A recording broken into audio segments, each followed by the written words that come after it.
Here we go.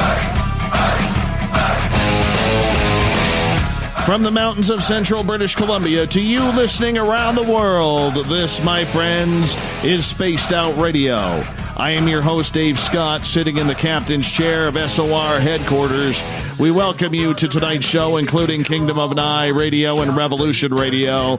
If you want to take a listen to our archives, they are free at youtube.com/Spaced Out Radio. Do old Davey the favor, hit that subscribe button. Our website is spacedoutradio.com, where we have a plethora of features for you. You rock out to Bumblefoot. Soon, you're going to be shopping in our brand new store.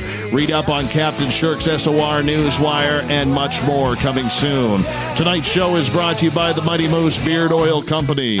It's 100% Canadian, 100% natural, taking care of beards around the world. Visit MightyMooseBeard.com. Don't forget to use promo code SOR 2019 today. The third Wednesday of the month, we are joined by Merle for Ghosts of the Great White North. Yes, Mike Morin. We call him Merle around these parts. May not be a great hunter of game, but when it comes to ghosts, he's right on the money. Recently, Merle took a trip down to the state of Oregon to hang out with some new paranormal friends from Jefferson State Paranormal. We have them on the show as well, Nick and Lisa Davis. Nick has a high-quality beard, people. You know we like good beards around here. Nick has one. He looks like he can actually chop down a tree with the axe in just one hand. That's how strong that beard is. We're also going to have them on as well. Mike was recently up here for some strange encounters with something very, very dark, and we're going to get into that as well. Bottom of hour number 3, I will bring you the SOR Newswire, brought to you by Paranoia Magazine. Merle, always a pleasure to have you on the show, bud. How are you? I'm doing great today, Dave. Looking forward to the show. How are you doing? I'm doing great. I got to tell you, I've been doing this voiceover for a new documentary, and I literally sat the last 2 hours before the show reading script, and my throat is a little bit sore right now. A little bit sore, but that's okay. That's okay. I'm going to get through this. I'll survive. I'm a survivor that way. You know, I'm a Beyonce song like that. I'm a survivor. I was just going to say, you put that in my head. I know. That's the way we roll around here. Mike, you know, everybody knows you a little bit around here, but recently you were up here visiting me, and you had some strange encounters at the museum that my fans are very, very familiar with, the 108 Heritage Site, where something interesting happened. Why don't you take us down that road right off the bat, and then we'll introduce your friends. It did. Brought the old German up to 108 Mile Ranch, and while you were doing your show the Friday night, I decided, I'm like, well, let's go take a look at the ranch. Let's go poke around. And Dave's talked about the ranch a lot on this show, so everyone's familiar with his post house. So that's where we were going to go look. We were going to go to the post house and the barn, very routine for up in those parts. But when we arrived, we just kind of sat in the car, and we sat in there for over an hour, just looking at the place. It was a somber night, and we were looking at each other, and the German said to me, was like, you're always about going into these places right away. Why are you hesitating? And I'm like, I don't know. So we sat around for a little longer just staring at the post house. And then from there, we're like, let's go get some water. So we drove down to 100 Mile, drove around the town, looked at your locals, got some water, coffee, came back. Then we sat there for another half hour, 40 minutes. And I was just like, screw it, let's go. So then we're walking up to the post house, and all of a sudden we hear screaming and yelling from inside the post house. So I'm like, oh crap, what's going on in there? Someone breaking in or what's happening? So we start rolling camera. She has the camera on me. And then when I go up to the door, I kind of put my hand on it and something pushes back at me. I'm like, what the hell? But it was locked because I got the key from Bazooka Joe earlier. Sorry, Bazooka Joe's wife. And then much nicer person than Bazooka Joe, let's be honest. And from there, I felt something push at the door, like somebody was inside, didn't want me to go, kind of scaring me away. So I'm like, whatever, what does a good ghost hunter do? They go to the sound. So that's what we do. I open the door, we go in, business as usual. But then we both look at each other and it's like, we're not supposed to be here. Meantime, we're rolling film. The entire time is one shot, one take. There's no editing, just raw footage. But the point is all the time we're setting up, we're just communicating, and we hear footsteps upstairs, like there's actually somebody upstairs, which is the creepiest thing. But there's a big, you know me, I'll go anywhere. I never get overly scared. Even if I do, I go. I couldn't go upstairs. I ignore my feeling, continue to set up, ignore the feeling to leave the entire site, continue set up. Meantime, I'm explaining what I'm doing, setting up. We made a new portal. I talked about it on the last show. And meantime, we're setting that up. We hear talking upstairs. And then we're like, oh, Jesus. And then we weren't getting any hits on our portal. It's kind of like a spirit box on steroids. And then we just go to use our spirit box. And is the S box. It's that S box I brought down that we used in Golden. Same thing. And I was going to blast the S box because we haven't been getting any hits on it. I just thought it was a piece of plastic. And then all of a sudden we started getting audible voices. It said my name, Michael, like my full name, 3 times. It said your name 3 times. It even said Bazooka Joe's name, Mark, once. So the debate on that is, do the ghosts remember us? Are they calling us out? But even more, when we were talking about going upstairs, when neither of us wanted to go upstairs, on our S box, even in the video it says this, clear as bell, it says, chance it. But we didn't chance it because we're too chicken. And it was like I've never, in all my years investigating, I've never, ever had a conversation with the dead, which is basically what we were doing. Because every question I asked, I got a response. Well, not every, basically, I'd say 70% of the questions I asked, we got some sort of audible response. Yes. On our S-box. I can verify that because you were sitting right with me on my computer here in SOR headquarters when we went over the entire 38-minute tape, and we were seeing shadow people walk in front of the camera, try and get in the frame while you were talking. It was pretty incredible, Merle. Yeah, that's probably some of the best evidence or paranormal encounters I've ever had. It's the fact that it was responding to most of our questions. And that's unheard of in our field. It's crazy. And it's not like saying like 4, 9 random words. It's saying our names or things we're talking about, which makes it like WTF, basically. It's very scientific there, Merle. WTF. Yeah, I can't scientific. Say it really. Well, no, but you're absolutely right. I mean, it was bone chilling, and afterwards we went back into the facility, and this happened after the show. I ended up texting you saying that I'm on my way, just shutting the show down. Meet you there. I come out of my carport and open my door, and here you guys are now in my driveway, hanging out, and we're like, we got to go back. Let's do this. We got to go back, and that's what we did. We went back, and it was very, very eerie. Very eerie. I'm very rarely uncomfortable in that building. I've only been uncomfortable a couple of times. But that night, I was very uncomfortable. It was like something was stalking us in there. I have a habit of doing that up there, right? You do. Yeah. Every time Mike comes up to my museum where we do the tour here, bad things happen. Last time, Mike got punched. He's been kicked. I mean, you'd swear the ghost of the Iron Sheik, even though he's not dead, is like hanging around just to drop a camel clutch on Mike when he's up at our museum. It's kind of funny. Mm-hmm. You are. Honestly, you take, it's weird to say for people who don't understand, Mike, but honestly, I don't know how you do it because you take an absolute beating from the other side. I've seen you punched. I've seen you scraped. I've seen you kicked. I've seen you elbowed. And it's incredible how it works with you. I don't understand it. Why is it always you, Mike? I don't know. I think it's because I'm not scared to back down or call things out, and I'm not over politically correct with a lot of the things I do when investigating. When you say politically correct, what do you mean by that? Sometimes I don't follow the rules. I'll provoke, I'll poke a little bit, I'll swear sometimes, whereas a lot of times with other groups I've been with before, you do that and you're out.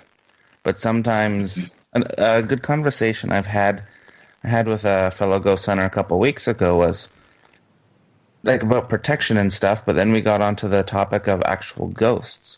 Sometimes ghosts, people, not everyone that die are nice. Obviously bad people die, so bad people tend to have a different dialogue than nice people, and sometimes you have to troll both spectrums of personalities.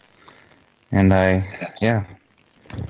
Now you have this video on your YouTube channel. Where can people find it if they want to see this raw footage? You can go onto our YouTube channel and Google Haunted Crew of Canada, and it's right there. It's called Proof That Ghosts Remember Who You Are. I also just posted it on the thread on Facebook, but you can also find it on our website as well at hauntedcrewcanada.com. Excellent. Who are your friends, Mike? My friends from Oregon that I investigated a golden property with. Introduce yourself and your team. Well, why don't we introduce you, because that's a little bit more professional. We have Nick and Lisa Davis from Jefferson State Paranormal with us tonight. Welcome to the show. Hi, how are you guys doing? We are good. Nick, you got one hell of a beard there. You know, I've talked to you for a grand total of about 4 minutes in our relationship, and I'm already a big fan of the beard, man. A lot of people are. My wife is a big fan of the beard. She loves it. Tell us how you guys got into the paranormal, Lisa. Well, it goes way back for both of us. It goes back into childhood for both of us as far as it becoming an interest.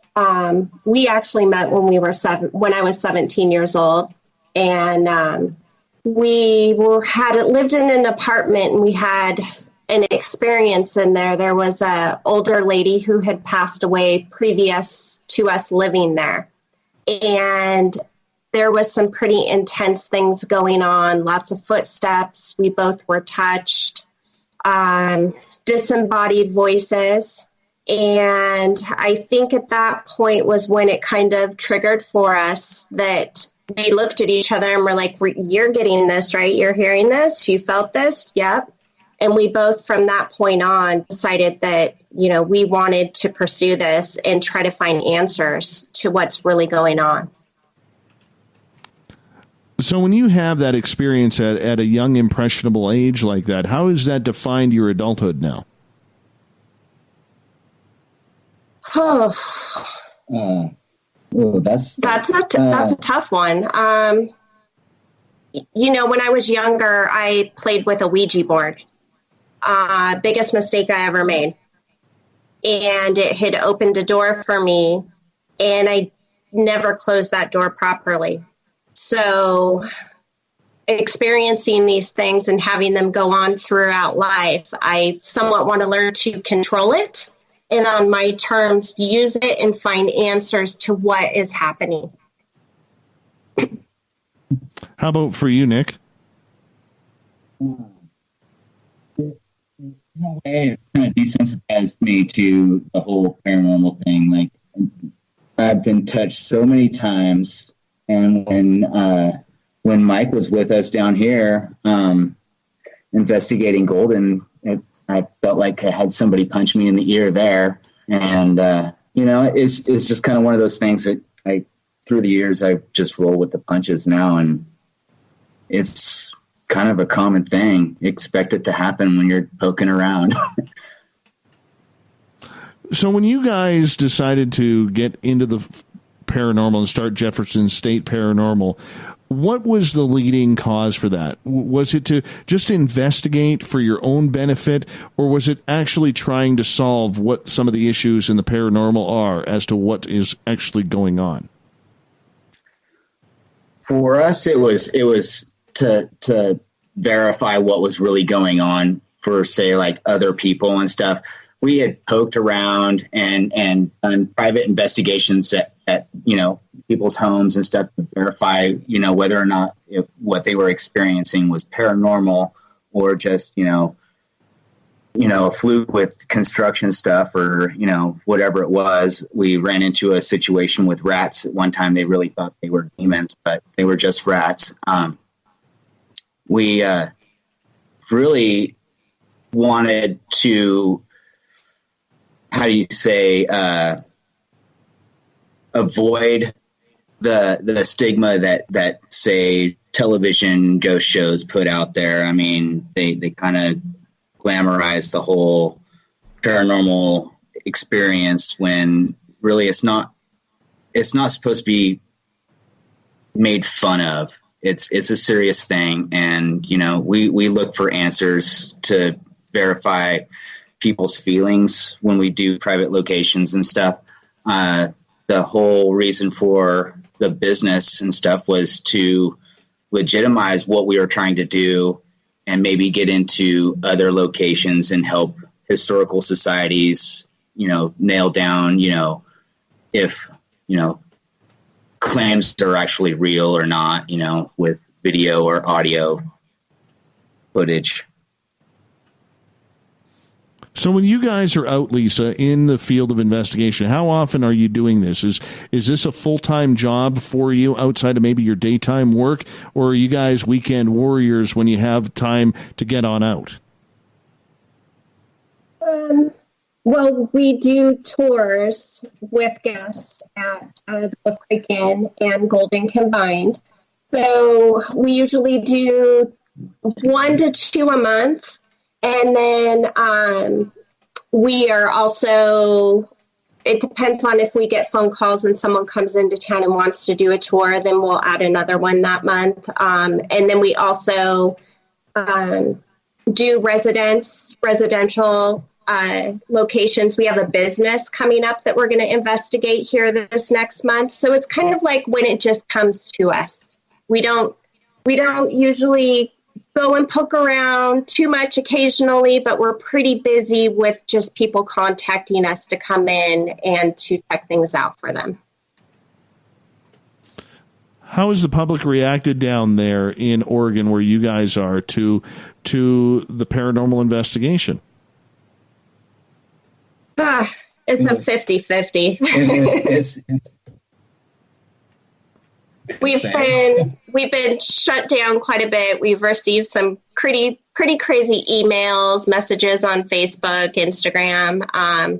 You can't let that get to you. You let it roll off your shoulders because we know what we're doing as far as trying to see if we can get some evidence that we can put out there that's legit. We're not faking anything, and we try not to let that stuff get to us. On the flip side of it, we also get a lot of awesome emails. Love it. Keep it up. You guys are doing great. You guys are awesome. Thank you so much for helping us, etc. So I want to ask you guys mentioned that you do a tour. What kind of tour do you do? The innkeeper at Wolf Creek kind of likes to boost business and stuff, and it's kind of a business boost at first, but then I kind of took it upon myself to educate people in a proper, respectful paranormal investigation, and that's what we do with these tours is show off, the respectful side of the whole thing. We incorporate spirit box EVP sessions. Most of the time I'm stuck behind my camera filming the whole thing and stuff, but I do get to get out and ask questions, and it's more of a show people how to do it respectfully without causing trouble that may hurt them in the future. We got about 3 minutes before we go to break here on Spaced Out Radio. Our guest tonight, Mike Morin from Haunted Crew of Canada on Ghosts of the Great White North, along with Nick and Lisa Davis from Jefferson State Paranormal out of the beautiful state of Oregon. How haunted is Oregon, Lisa? It's pretty haunted. There's some locations around here that we've been to that we've caught some crazy stuff. I personally believe that every state is haunted, and then we have spirits all around us. So, yeah, Oregon is a great place to come if you want to visit, especially the historical locations. Lots of haunts. Is it a town that is connected to the gold rush back in the day? Yes, there was a lot of gold mining done down here in Southern Oregon. Golden. That was a mining town. We have some others that are based down around here. So, yes, that was huge. Yeah, because that trail runs straight up through my town. Oh, wow. Yeah, it runs straight from San Francisco right up. Passes my place. I'm only about 3/4 of a mile from that trail right now. It's kind of cool. Wow. It's kind of cool that you guys and me are about 12 hours apart in driving time, yet we're on the same Gold Rush trail that literally tens of thousands of people took to get up to the north into the Klondike for the Gold Rush. It's amazing. Yeah, it is amazing. It's kind of cool to think about, actually. It is. Way to jump in there, Merle. Good job. My 2 cents. We love Merle around here. But in regards to the fact that you live in a haunted Gold Rush type town, are the spirits of that period and era, or do you have a mixture of spirits from all decades? I would say it's kind of a mix, but for some reason it's well, for instance, Golden. I want to say that it's more leaning on the older side, like miners, like late 1800s, early 1900s, right in that area. We have gotten some EVP voices that sound almost Chinese in a way, and there were Chinese miners that took over that whole town for a good long time. Yeah, that makes a lot of sense. That makes a lot of sense. All right. I think that it's kind of, it depends on how much energy they really spent at that location, I think. For sure. And Mike, I mean, you who has investigated down there, as we only got, about, let's say 10 seconds to go here. So I'll hold off on that. We're going to get what your experience was like down there, Mike, investigating as well with Nick and Lisa Davis here on Ghosts of the Great White North, Jefferson State Paranormal. We're talking hauntings in Oregon, hauntings in BC, Ghosts of the Great White North with Merle all day, all night. Merle-orama continues on Spaced Out Radio.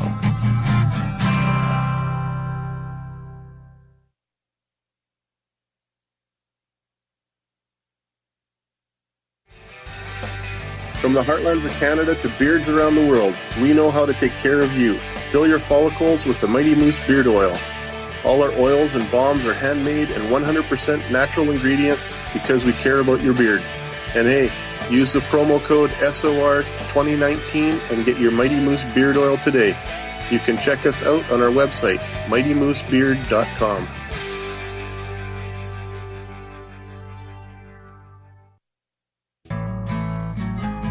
Looking for a place to advertise at a very reasonable cost? Look no further than Spaced Out Radio. SpacedOutRadio.com has an advertising tab that you can click to check out our daily, weekly, and monthly packages to play on the radio, or our website including social media. From commercial spots to banners, we have it all. Check out our competitive pricing today. Hello, this is your guitar man, Ron Bumblefoot THAL, and I have to tell you, I love the response I get for Little Brother is Watching from Spaced Out Radio fans. It's amazing how music can inspire and make people think deeper about what's going on in the supernatural world. You can head over to my website, bumblefoot.com, to check out my music, my guitar workshops, my touring, even check out some of the hot sauces that I'm working on. And make sure you keep on listening, because with Spaced Out Radio, you know Little Brother is watching. Finish off your weekend and kick off your new week with me, Everett Thiemer, right here on Spaced Out Sundays. I'm going to bring you great guests, a little bit of snark, and plenty of information to think about. But don't worry, there's going to be plenty of woo as well. We are going to hit everything in the paranormal and supernatural, including the odd psychic Sundays. So tune us in on Sunday, 9:06 p.m. Pacific, 12:06 a.m. Eastern, right here at spacedoutradio.com. Heading to Vancouver and looking for a night on the town? The Moose Vancouver is the bar that never stops rocking until 2 a.m. every night. The Moose has great food with everything on the menu from $6.95 to $8.95. Fantastic, vibrant staff and rock and roll that will bring you back to when the music was real, the hair was long, and the guitars were rocking.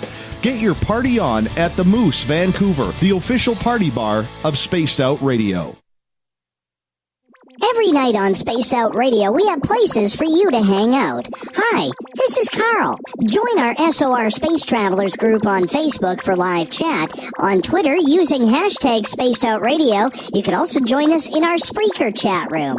Check us out on Instagram at Dave Scott SOR. All of our archives are free on YouTube at Spaced Out Radio. By the way, I'll be watching you at your window until you do. Bye! We're adding to the entertainment online for Spaced Out Radio.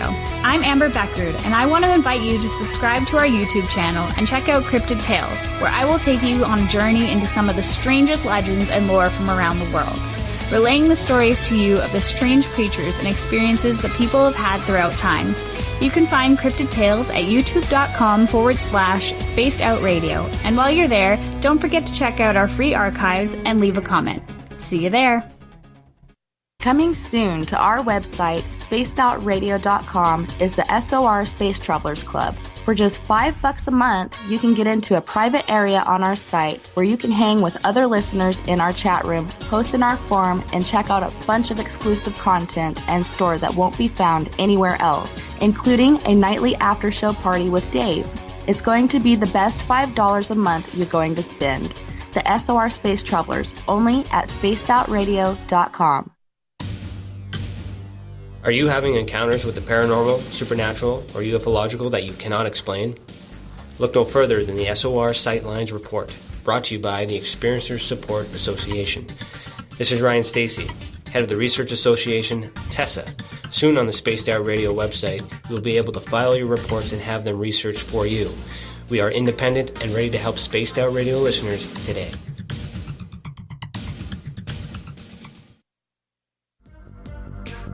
Coming up this September 21st and 22nd, all UFO eyes will be focused on Toronto for the 4th Annual Alien Cosmic Expo. Come listen to some of the biggest names and experiencers in ufology: Travis Walton, Paul Hellyer, Richard Dolan, Paula Harris, Grant Cameron, Randy Kramer, and Spaced Out Radio's own Dave Scott. Tickets are on sale now at aliencosmicexpo.com. Looking for the stories of the strange and weird that you will find hard to find anywhere else? Check out the SOR Newswire on our website. Our writers, led by Captain Shirk, are scouring the world for the oddest and most bizarre stories we can find. Everything from weird crime to suspenseful and paranormal. We're working hard for you to bring you the most intriguing news of your day. Check out the SOR Newswire at spacedoutradio.com today. Come get spooked at the 4th Annual Forest Moon Paracon in Cedar-Woolley, Washington, Saturday, September 28th. UFOs, ghosts, aliens, Bigfoot. Speakers include Mike Morin and Jason Jordan, R. Keith Andrews, and Dave Scott from Spaced Out Radio, and so much more. There will be workshops and a VIP roundtable. Get early bird tickets now at fmparacon.com. Move over, brother, and let me own Saturday night. This is Rich Giordano, and I'm inviting you to tune on in to Spaced Out Saturdays starting at 9 p.m. Pacific, 12 a.m. Eastern, where I'm going to bust open the lids on everything paranormal. Why? Because we want answers, and I'm the guy who's going to deliver those answers to you. Join the chat rooms, and we'll see you this Saturday. Just be there. No, really.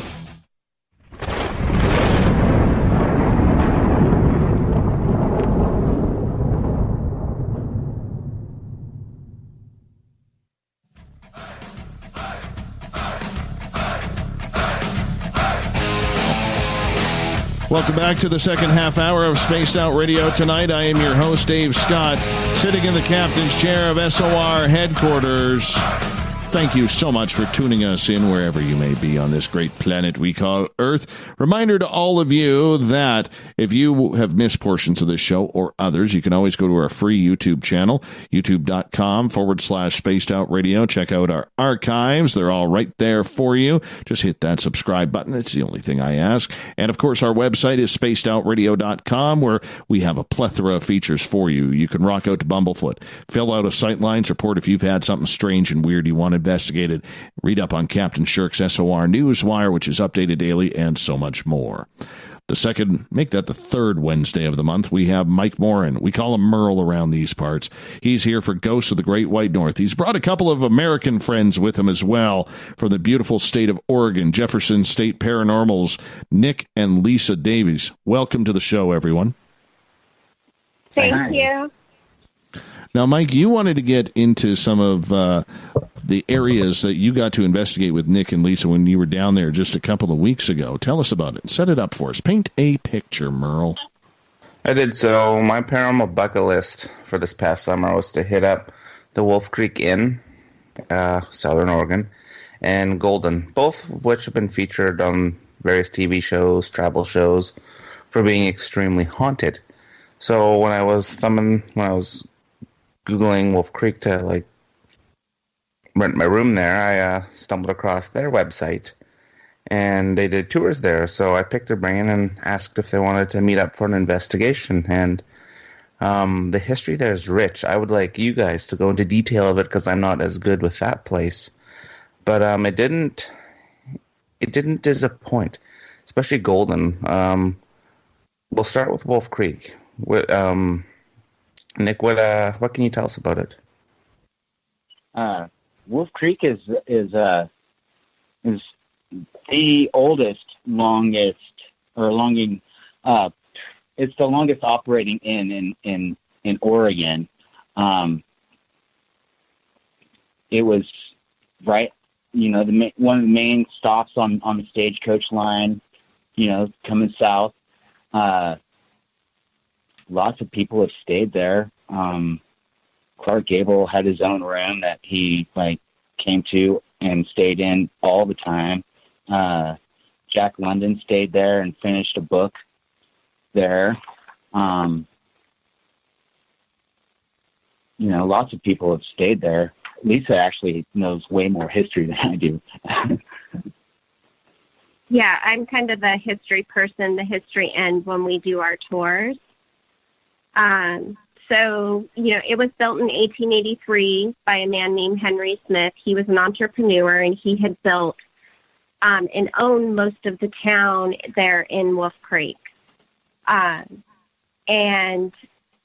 it had served as a local travel stop for miners and stagecoach travelers. And like Nick said, many famous people had stayed there. Mary Pickford, Carol Lombard, Orson Welles. John Wayne stayed there when they were filming an episode of Gunsmoke over in Golden. So that's pretty cool to have those connections to Hollywood and some pretty big name people. Absolutely. So with that going on down at Wolf Creek, describe the area to us, because for the majority of us, we have no idea where it is. We have no idea how picturesque it can be, how old the buildings are. Could you paint that picture for us, if you don't mind, Lisa? So basically, it's just in the mountains. You go over a couple of passes, and you end up in the middle of those passes. You end up in Wolf Creek. So you're surrounded on all sides by forest, and it's thick forest. Like I said, 1883 was when the building was built, and the inn and most of the town around there was built around the same time. And it's tiny. I mean, they have 2 gas stations, a restaurant, and a post office. That's, pretty much Wolf Creek. You go about 4 miles down the road, and then you run into Golden. And Golden was established in 1880, so they were around the same time. And the miners that were mining in Golden would come and frequent Wolf Creek Inn, or they would go to a place called Placer, which was further up the mountains from Golden. So it's very dense forest. Really? Any sightings of Sasquatch around there?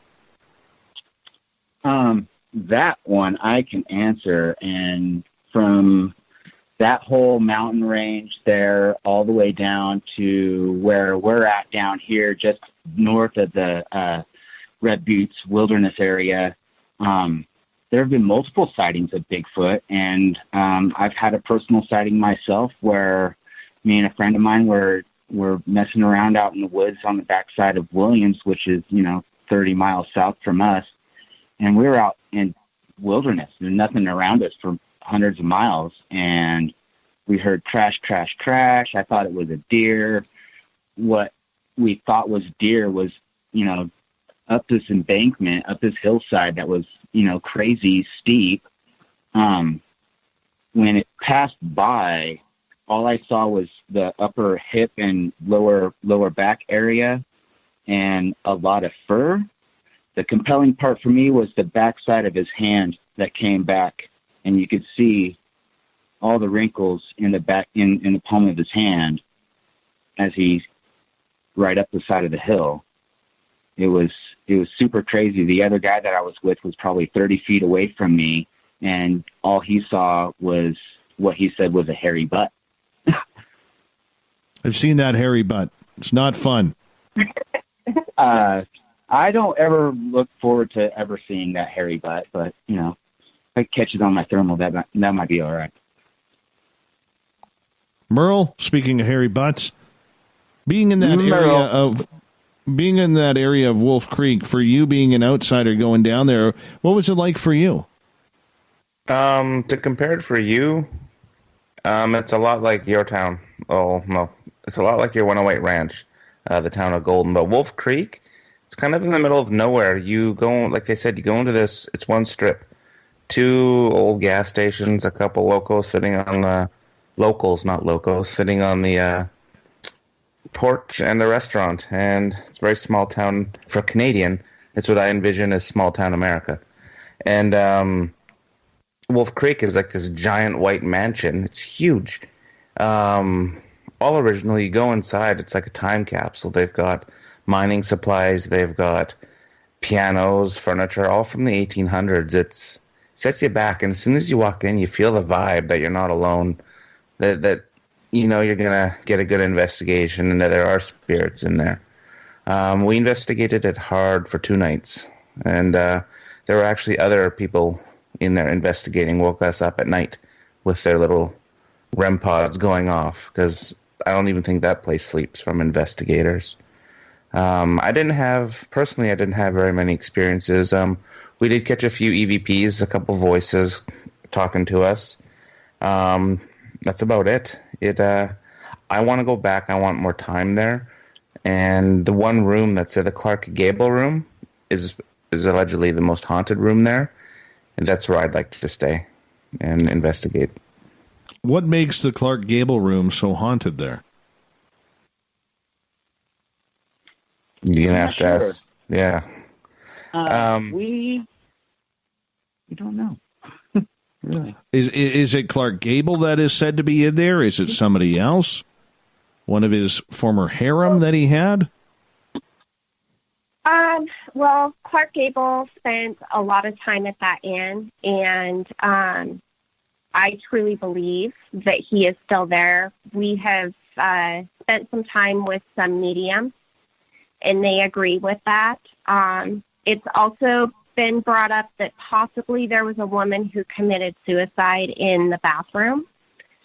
And there's a lot of activity in that bathroom, and that medium had no idea that there was activity, that's where it came from the most. They had never been to the inn. So that was pretty incredible. It made us take a step back because it kind of validated a lot of the activity. The water likes to turn off and on in that room.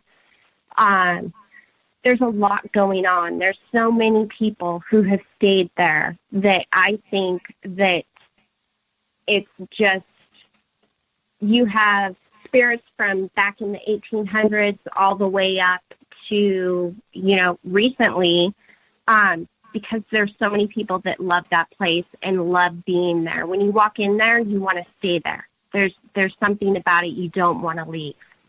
And I think a lot of people feel that way, and they come back to that place in the afterlife. I felt weirdly attached to that place. I stayed there for 3 nights, and I didn't want to leave. And I retract my statement of not much happened, because when I was walking around at nighttime by myself with the camera, just doing a little bit of B-roll, checking it out, I felt something kind of follow me up the stairs, because the Wolf Creek is two stories. When I was going from the main story, the main to the second story, it felt like there was somebody chasing me up the stairs, where I basically had a bit of a panic looking behind me and kind of hightailed it a little quicker up the stairs. And Can I ask? Go ahead. I'm sorry. I was just going to ask, which staircase was that? Because I've had that experience too. The one by the entrance, the main entrance to the house. Okay. Yeah. And then one of the stories that we've heard and read about was there's a, correct me if I'm wrong, please, a malevolent spirit that shows itself as a little girl, will kind of play with guests and show herself to people. See, one of our EVPs sounded like a little girl that we have. We got to clean it up a little further. Oh.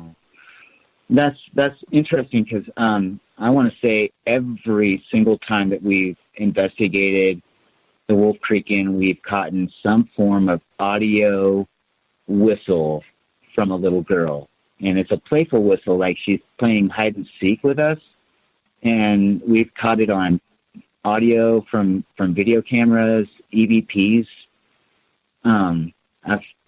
I think I've heard it disembodied, but, who's to say?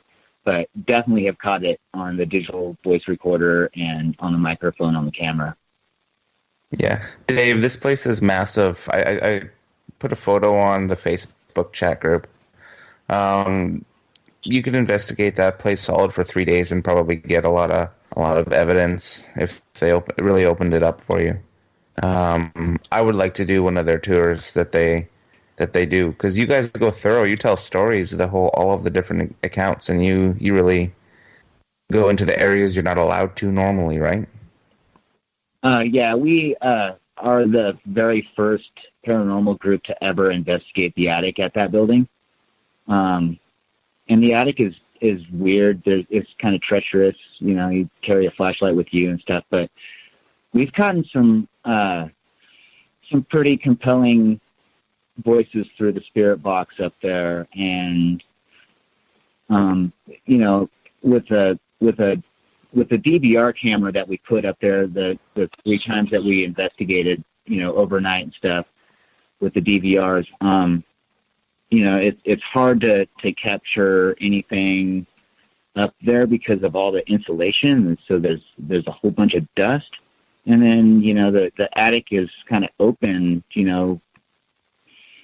frame style, so there's no real walling or anything to keep the wind from blowing through there and stuff, so it stirs up a bunch of stuff up. But we've definitely caught in a lot of voices, and the attic is definitely one of those places that I tend not to like to spend too much time alone up there.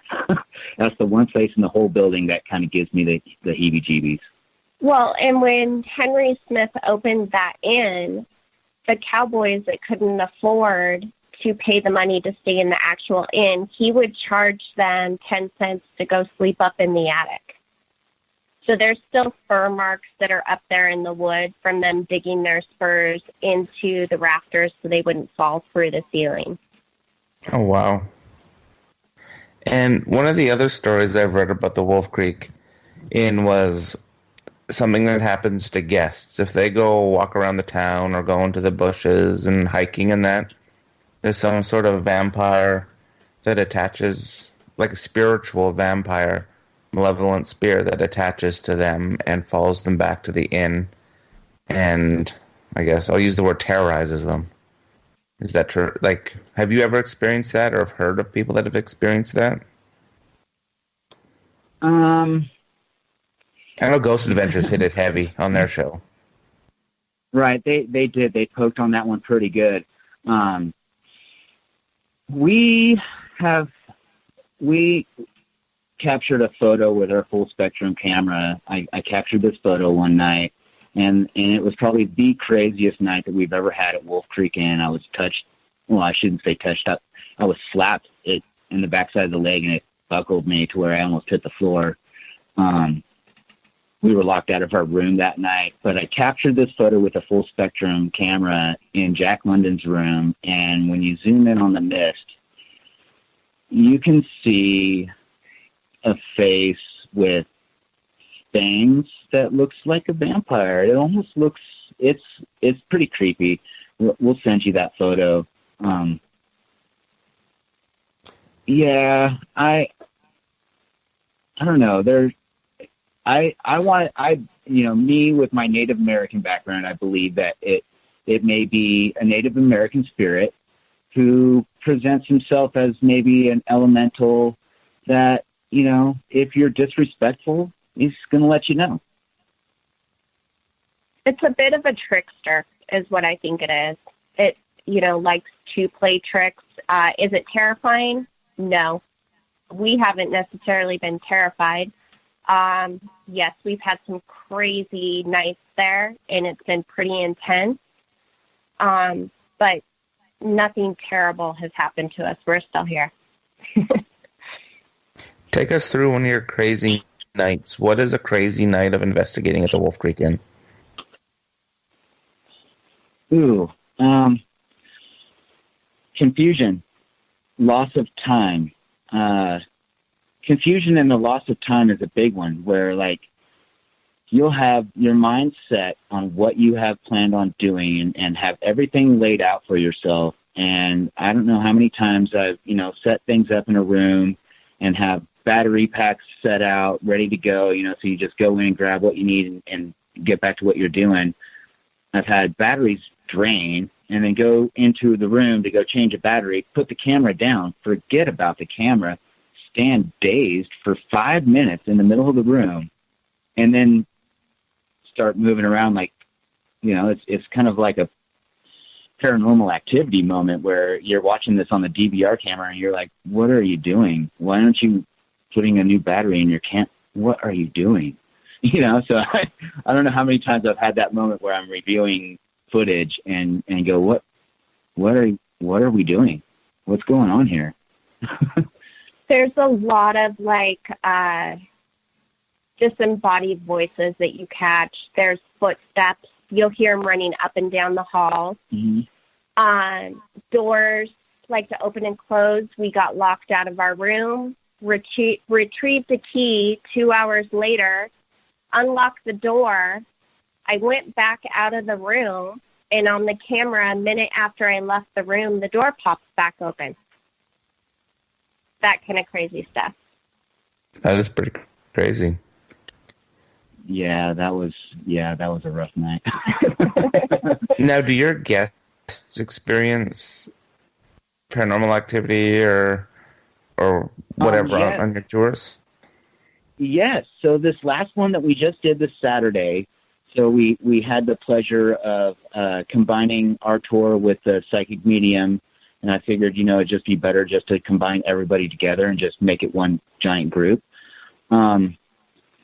The young The youngest guy, I want to say he was 19. The kid was 19 years old, and his mom and his grandmother, his birthday party gift type thing. But we get him out to Golden, and I want to say like a half an hour into it, he starts complaining of having a headache, and then he was asking other people if they were having, the same experience and stuff, and nothing. We were getting all kinds of crazy Mel readings and REM pod shots and battery drainage like crazy out there. And then like half an hour before we were done, he was like, I feel really sick. He got violently ill and had to leave. He went outside and was like, I can't do this anymore.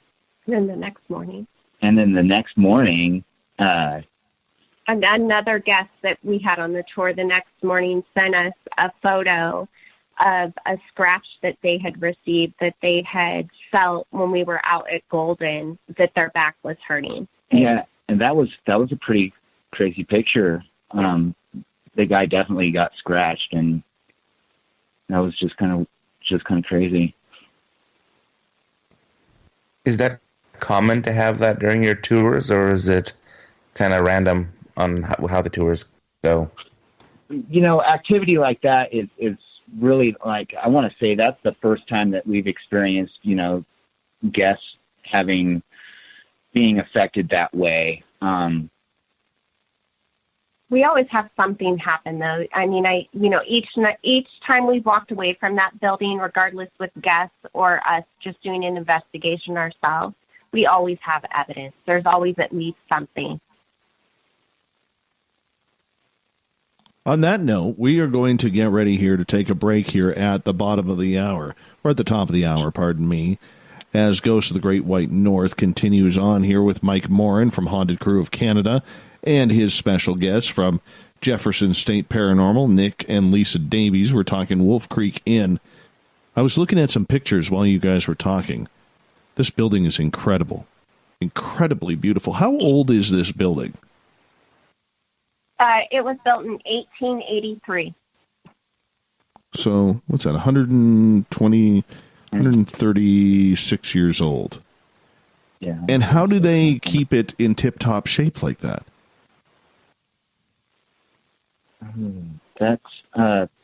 Well, they shut it down for a month and a half throughout the year and come in and do some repairs on it. But I think with people being respectful and, knowing that it is a very special place, everyone who stays there, that is always respectful in their stays. That's wonderful. That's wonderful. Because you want to maintain that heritage and that history.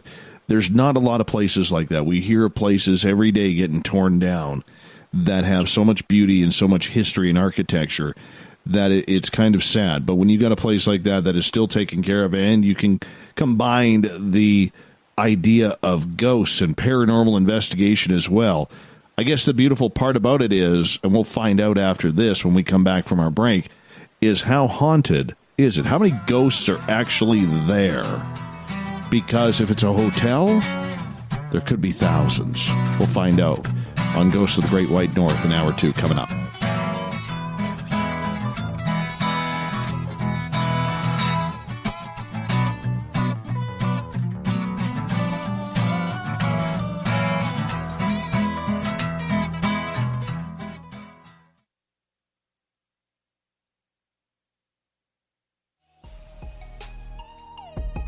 Canada's largest UFO conference is ready to roll in Toronto this September 21st and 22nd at the Alien Cosmic Expo. This year is about the experience.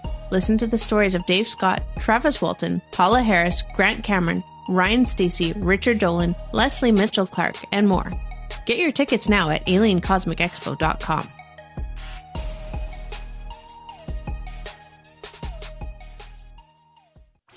Come hang out with Spaced Out Radio, where we own the night. This is Carl. You can follow Dave on Twitter at Spaced Out Radio, and during the show, use the hashtag Spaced Out Radio to chat with us live. On Instagram, at Dave Scott SOR. On Facebook, give our page a like, Spaced Out Radio Show. SOR archives are free on YouTube at Spaced Out Radio. Come join us, or I will come join you. See you at your window. Come get spooked at the 4th Annual Forest Moon Paracon in Cedar-Woolley, Washington, Saturday, September 28th. UFOs, ghosts, aliens, Bigfoot. Speakers include Mike Morin and Jason Jordan, R. Keith Andrews, and Dave Scott from Spaced Out Radio, and so much more. There will be workshops and a VIP roundtable. Get early bird tickets now at fmparacon.com. Visit purpleplates.com today. For over 40 years, the Purple Energy Plates have been delivering amazing results for their many customers. Inspired by the great genius Nikola Tesla, the harmony, healing, and energetic effects of the plates have proven over and over to be beneficial and often miraculous to thousands of customers. Check their site for daily specials and choose from their many energy products. You won't be sorry. Visit them today at purpleplates.com. Hi, this is Amber Beckrud, and I want to invite you to subscribe to our YouTube channel where we store all of the SOR show archives for free. And as an added bonus, every 2 weeks I'm posting brand new content on Cryptid Tales, where I will get into some of the spookier legends and folklore from around the world and tell the stories that go with them. Find us at youtube.com/Spaced Out Radio and check out Cryptid Tales today. Drop a comment and let me know what you want to hear. See you there.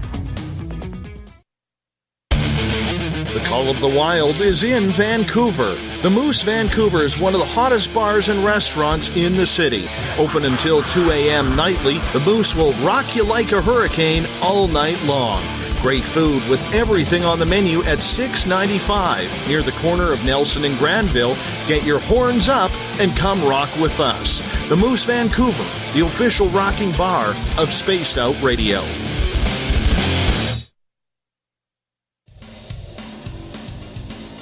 We all know on Spaced Out Radio we love a good beard and mustache, so why not take care of your facial hair with Mighty Moose Beard Oil? Made in Canada, we're taking care of beards and stashes around the world. We use 100% natural ingredients with our oils and balms to make your whiskers feel silky smooth. Use promo code SOR2019 at MightyMooseBeard.com today.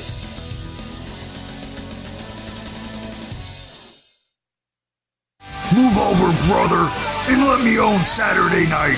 This is Rich Giordano, and I'm inviting you to tune on in to Spaced Out Saturdays starting at 9 p.m. Pacific, 12 a.m. Eastern, where I'm going to bust open the lids on everything paranormal. Why?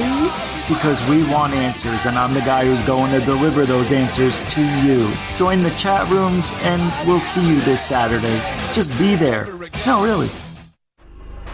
Are you having encounters with the paranormal, supernatural, or ufological that you cannot explain?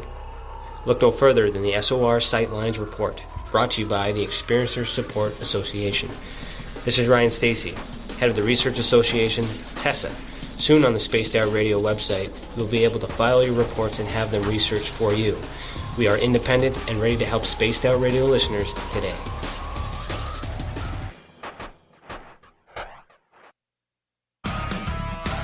Get your horns up with me on Spaced Out Radio. This is Ron Bumblefoot Thal. Come tune in to SOR where you can hear me rock out with Little Brother is Watching, the official theme song of Spaced Out Radio. And then come on over to bumblefoot.com where you can find out about my tour schedule, my music, and everything else. Bumblefoot.com keeps you up to date on what I'm doing and the best way to stay in touch with my music and music camps. Sign up for my newsletter at bumblefoot.com and remember, Little Brother is Watching. Looking for a place to advertise at a very reasonable cost? Look no further than Spaced Out Radio. SpacedOutRadio.com has an advertising tab that you can click to check out our daily, weekly, and monthly packages to play on the radio, or our website including social media. From commercial spots to banners, we have it all. Check out our competitive pricing today. Looking for the stories of the strange and weird that you will find hard to find anywhere else? Check out the SOR Newswire on our website. Our writers, led by Captain Shirk, are scouring the world for the oddest and most bizarre stories we can find. Everything from weird crime to suspenseful and paranormal. We're working hard for you to bring you the most intriguing news of your day. Check out the SOR Newswire at spacedoutradio.com today. A little bit of science, a little bit of skepticism. Add a dash of snark and you have the makings of Spaced Out Sundays with me, Everett Thiemer. Together we will look into the reality of the paranormal with an open eye and rational thought. Oh, did I mention there'll be plenty of woo as well? Your time spent with Spaced Out Sundays will make the night even better. The chat rooms are open, 9:06 p.m. Pacific, 12:06 a.m. Eastern, right here at spacedoutradio.com. We're bringing you something new to the documentary world. Beyond the Spectrum will take you on an historic tour of topics like no other. Sasquatch, UFOs, government secrecy, and more, keeping you on the edge of your seats through the eyes of legendary truth seekers like Steve Bassett, Richard Dolan, Dr. Jeff Meldrum, and Jack Kasher. Head on over to Amazon Prime or Tubi TV and check us out. Please leave a comment for the filmmakers on their film's Amazon page. We are getting ready to relaunch the SOR Space Travelers Club at spacedoutradio.com. For $5 a month, you can join us for a plethora of features found nowhere else. Hang out in a private chat room during the show and after party. You can check out some exclusive content and a store specifically for you, as well as a private listener forum where you can post your thoughts, stories, and pictures. The SOR Space Travelers Club, coming soon to spacedoutradio.com. You're listening to Spaced Out Radio with Dave Scott.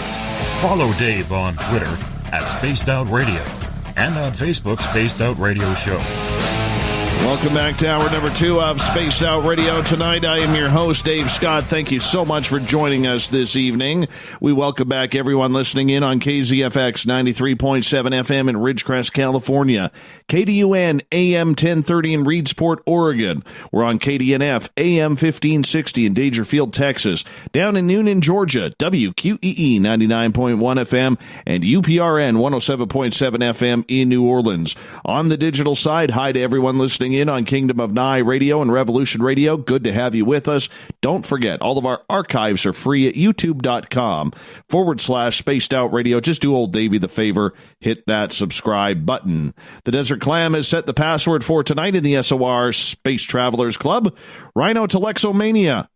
Rhino Telexomania is your password. Use it wisely, Space Travelers, as the Clam sets a password each and every night right here on Spaced Out Radio.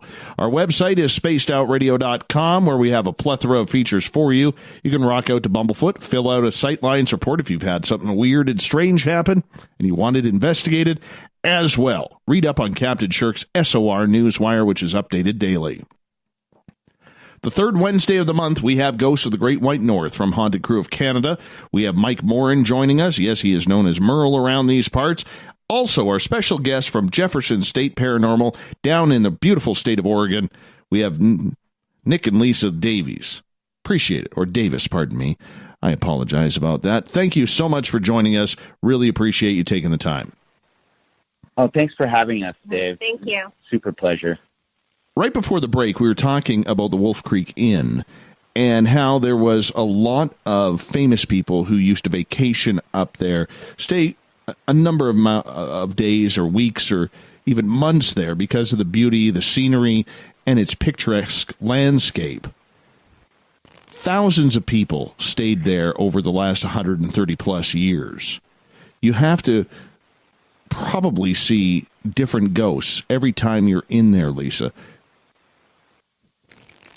Yes, we definitely have different experiences, but we also have reoccurring experiences. We'll communicate with spirits that we had previous times. There's a lot of times that we'll use a spirit box and we will hear our name.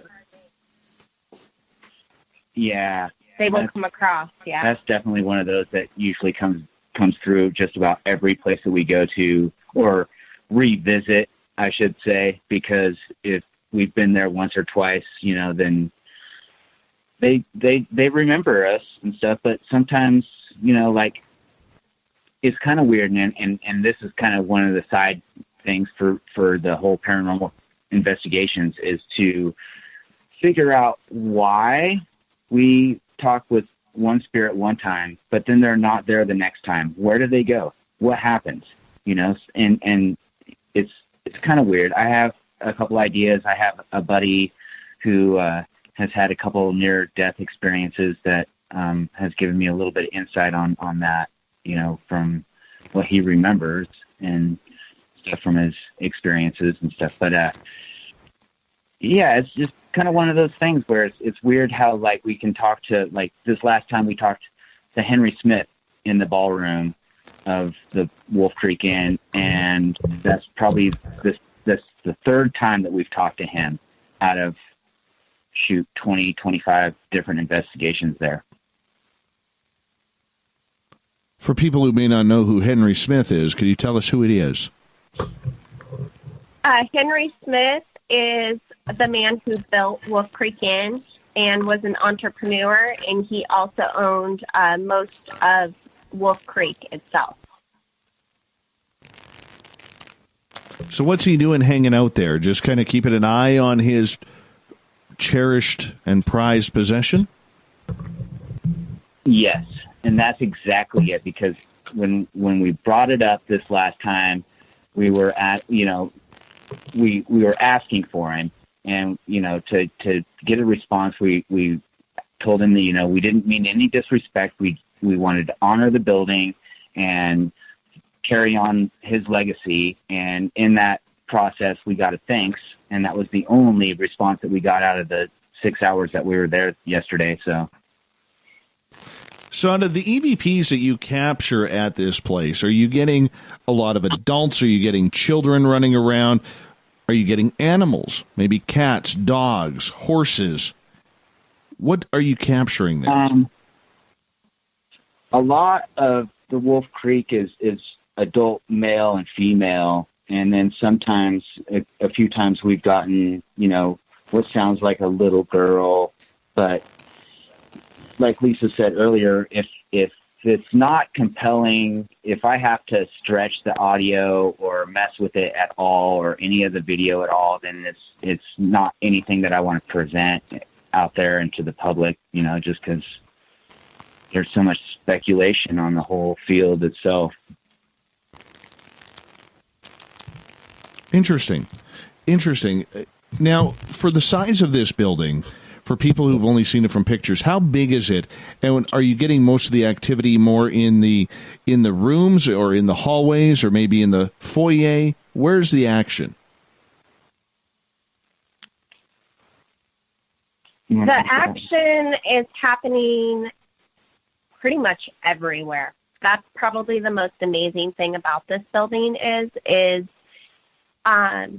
rooms. We've listened to many stories from guests, and they're all coming from different guest rooms. There's hotspot seems to be the women's parlor, and that was the place where the women exclusively hung out. The kitchen, things tend to fly around in the kitchen, spatulas, pans. The men's parlor lights we've captured, and it was unfortunately just off camera, but you could see it, the lamp going off and on, turning off and on throughout the night. So it's all throughout the inn. This building has 9 guest rooms, and then 2 rooms that are set up with bunks. It's over 20 some odd thousand square feet, I believe. I want to say it was like 23 or something. Yeah. That's a big So building. it's huge. Very big building. Yeah. Yeah, it's a big building. When I was investigating there, so the second story of Wolf Creek, there's just picture like a giant kind of ballroom. Then there's suites in one wing, like your hotel rooms. And then in the other wing, there's the bunks that they're talking about. And then there's also the room where Jack London wrote his books. And then there's another room they've made into kind of a little mini museum of artifacts from Wolf Creek, from like the city, a little town of Wolf Creek, the artifacts from, I guess, throughout the years of the actual inn. And when we were investigating, that's where we got hits on our K2, and where we grabbed a couple of our EVPs was in there. If anywhere in that building, the one room I did feel uncomfortable with was in the museum room. So I'm wondering if items in there have attachments to them, energy on them, or if spirits in Wolf Creek are actually protective of things in there. Well, a lot of those artifacts are from the inn throughout the many years that it's been running. So I definitely believe, because we've gotten hits there too, that a lot of it has to do with the attachment to those items. And then also one of the most active rooms is the Jack London room, and it's set up just how it was when he stayed there. And there's a lot of activity coming from there, and it's directly across from that little museum room. Yeah, that room kind of creeped me out too when I was going through with camera. I couldn't spend much time there. I just felt unwanted when I was poking around with the camera in there. The spirits that are there, Lisa, are they mainly very happy-go-lucky, cordial type spirits because it is such a beautiful vacation place, or are there times when things are a little bit more ominous? Yes. And yes. Yes and yes. Yes, I would say the majority of the spirits there are happy to be there and love it there. There is a little bit of a dark side, which we have felt. The interesting thing is that kind of comes and goes. It's not always there, that presence, but we have ran into it during some of our stays. So tell us about that. Paint the picture for us.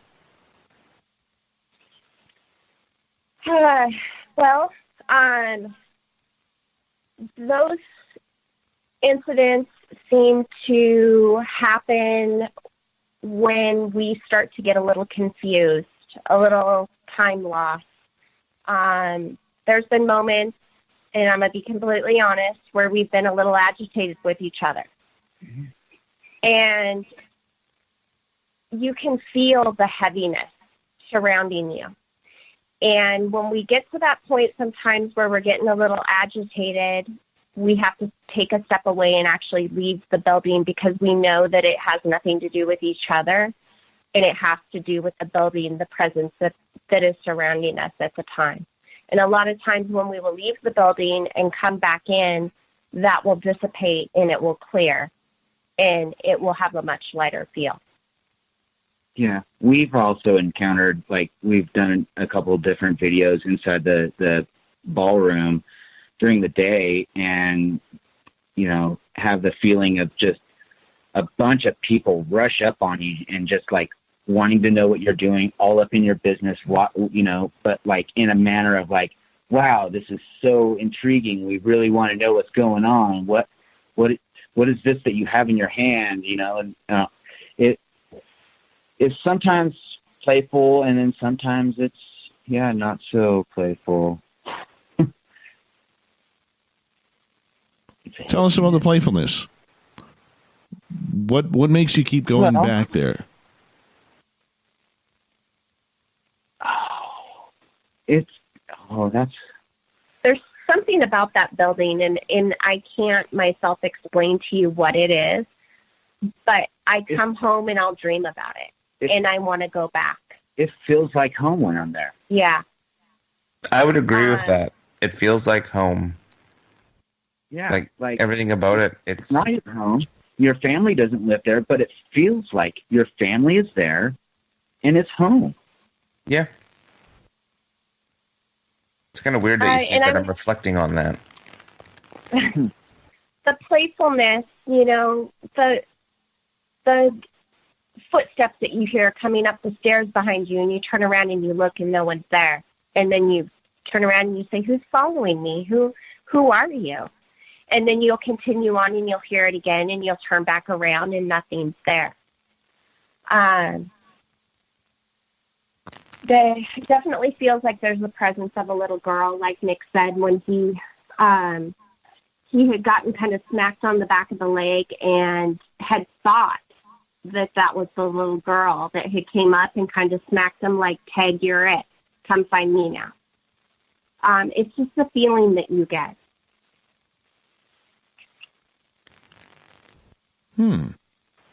For people who don't understand that feeling as a paranormal investigator, what do you go through?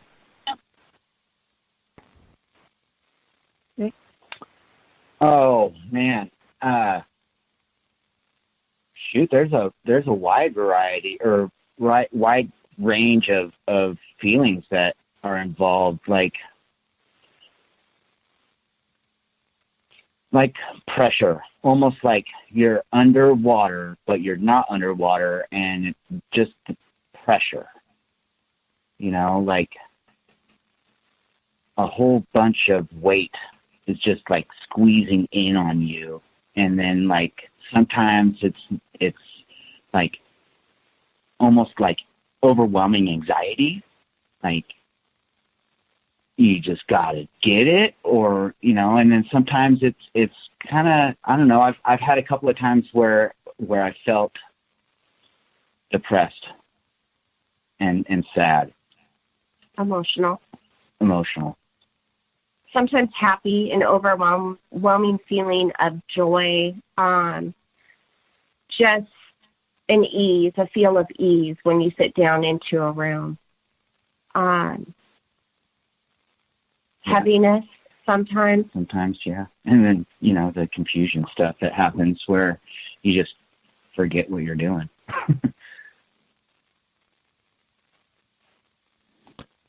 So when you were there, are you going in just yourselves? Do you have an entire team going in there as well? No, it's just me and my wife that go in there. We've been interviewing mediums, and we're kind of waiting for the right fit. I've tried to get another cameraman just to cover what's really going on without having to be like involved, because it seems like all of my male friends are like scared. They're scared of the whole thing. And even though I'm like, come on, it won't be that. It's not that bad. You just hold the camera, and I'll do all the weird shit. And yeah, poor me. It's yeah, I don't know. Hey, Dave, we got a question in the chat room. Sure. All right. So this is to you two. Considering you guys, it feels like home for you to be at a place like that. Are you afraid that you may have an attachment to the place that keeps you coming back, or do you feel like spirits may be influencing you to keep coming back there? That's a good question. I don't think it's an attachment per se, but I think it's spirits. I think that they call us back there. I truly believe that you form relationships with spirits, and the more time you spend at a location, the more eager they are and willing to communicate with you. But I definitely, I feel it's the spirits calling us back. Dave, you could probably relate to that. Yeah? I get the same thing at the museum where I do a tour here, where there are days I don't want to go down there for the tour, but it just seems like it calls. It's just being there. And what's funny is a good friend of this show, Nelson Dellis, has tried to summit Mount Everest 3 times. He's almost died twice, and he's never made the summit. And he's going back again in 2020, and we're going to try and get him to do the first paranormal investigation at base camp for us to see what he can capture there. But he, over the years, will literally wake up from dreams where he hears Mount Everest calling him back. And he says it's the weirdest thing. And I don't think a lot of people understand that type of attachment if they haven't had it happen themselves. So when you, Lisa, say that you feel that Wolf Creek Inn, that it's part of you and that it is something that calls you, do you think that's paranormal, or do you think it's a matter of love inside of you for that building and that piece of land and that history? I think it's the love I have for the building. The moment that I went there, I was in love with it. I'll come home and I'll dream about it, and I feel like being able to have the communication that we have with the spirits there is a bonus. But truly, it's a beautiful place, and it just calls you. Yeah, I would agree with her. It's kind of weird like that. I'm like that with a place, we talked about it before. I'm like that with a place up north called Barkerville. I feel I belong there. I feel that I need to live there. I don't know why, but whenever we investigate it, I feel like that's home. And I'm picking up what you're dropping by. That's how you kind of feel about this inn. Mm-hmm. Yes. Absolutely. Dave, do you feel like that for 108? I do. I feel for it at the crash site as well. I don't feel like I'm called out to the Flight 21 crash site in our area, but I do enjoy going out there. But I'm not, Mike, I'm a little bit different. You know that. I'm not a paranormal guy.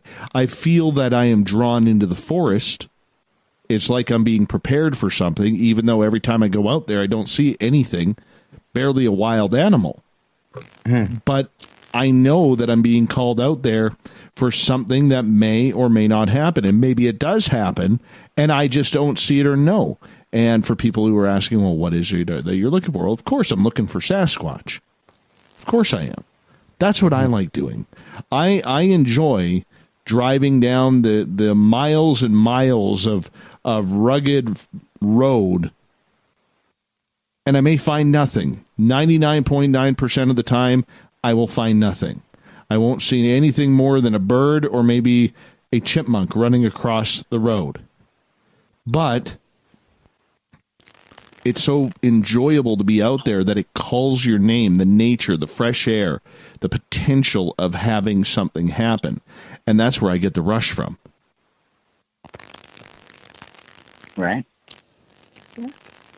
Yeah, that describes it well. Yeah. It's addicting.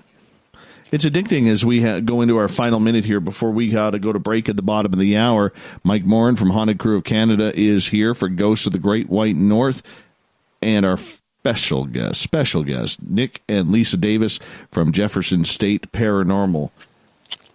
We're going to get into Golden, Oregon here, because there's a lot of hauntings around this area. It is part of the Gold Rush Trail, which is kind of weird because they investigate it down in Oregon. We're investigating it up here in British Columbia, the same trail, all interconnected. Hundreds of thousands of people traveled this. Thousands of death along this trail from Alaska all the way down to California, all in the search of gold 100+ years ago. It's really cool. We're going to get into it more coming up here after the break on Ghosts of the Great White North. Always remember, Merle is my sidekick on this show, and he's always with me the third Wednesday of every month. He's with Haunted Crew of Canada, and we have a lot of fun on Ghosts of the Great White North. Stay tuned for more Spaced Out Radio right after this.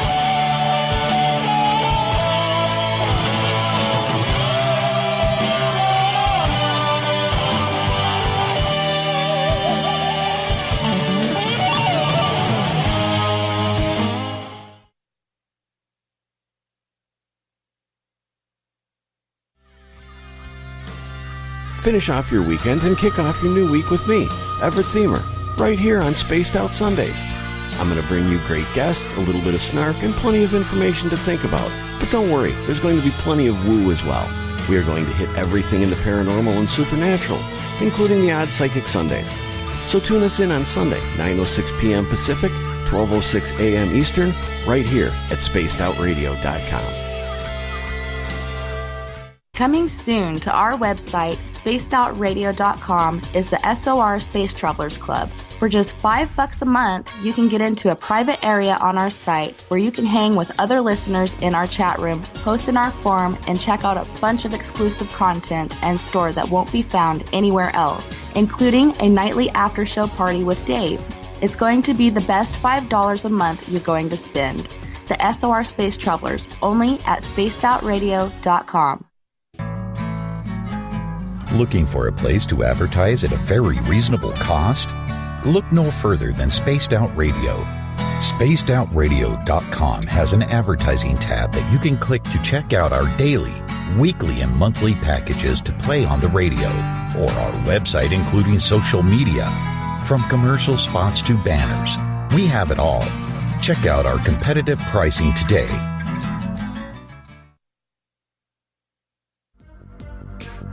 Coming up this September 21st and 22nd, all UFO eyes will be focused on Toronto for the 4th Annual Alien Cosmic Expo. Come listen to some of the biggest names and experiencers in ufology. Travis Walton, Paul Hellyer, Richard Dolan, Paula Harris, Grant Cameron, Randy Kramer, and Spaced Out Radio's own Dave Scott. Tickets are on sale now at aliencosmicexpo.com.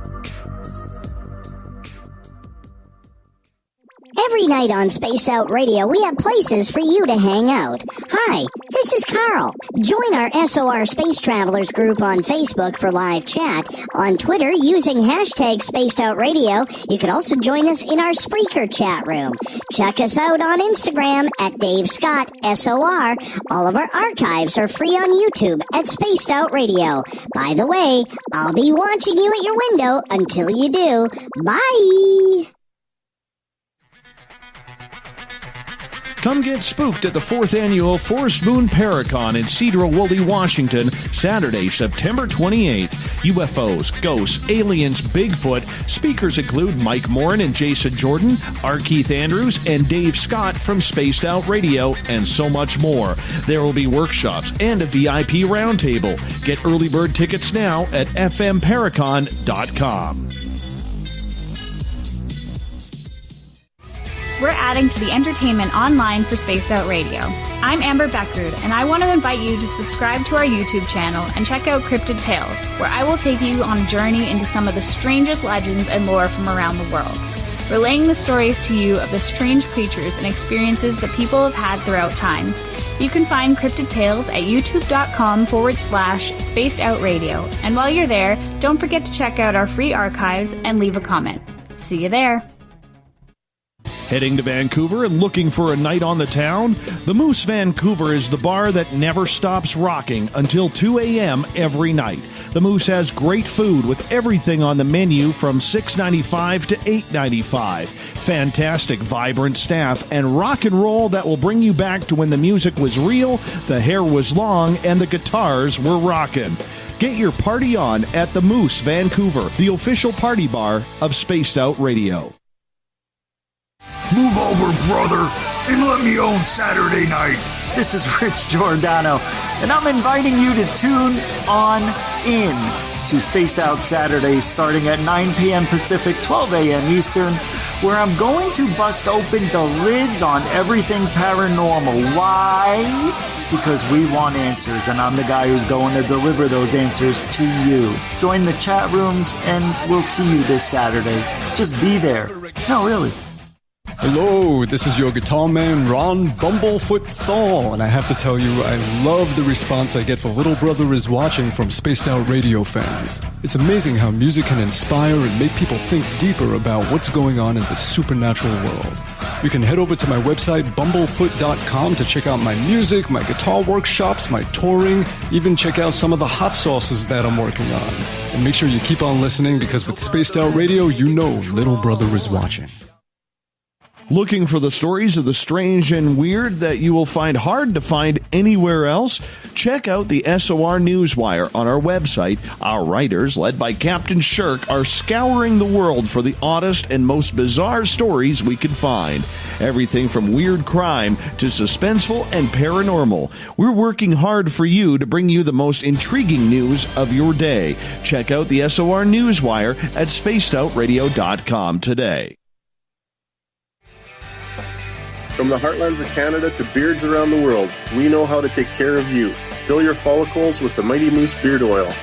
All our oils and balms are handmade and 100% natural ingredients because we care about your beard. And hey, use the promo code SOR2019 and get your Mighty Moose Beard Oil today. You can check us out on our website, mightymoosebeard.com.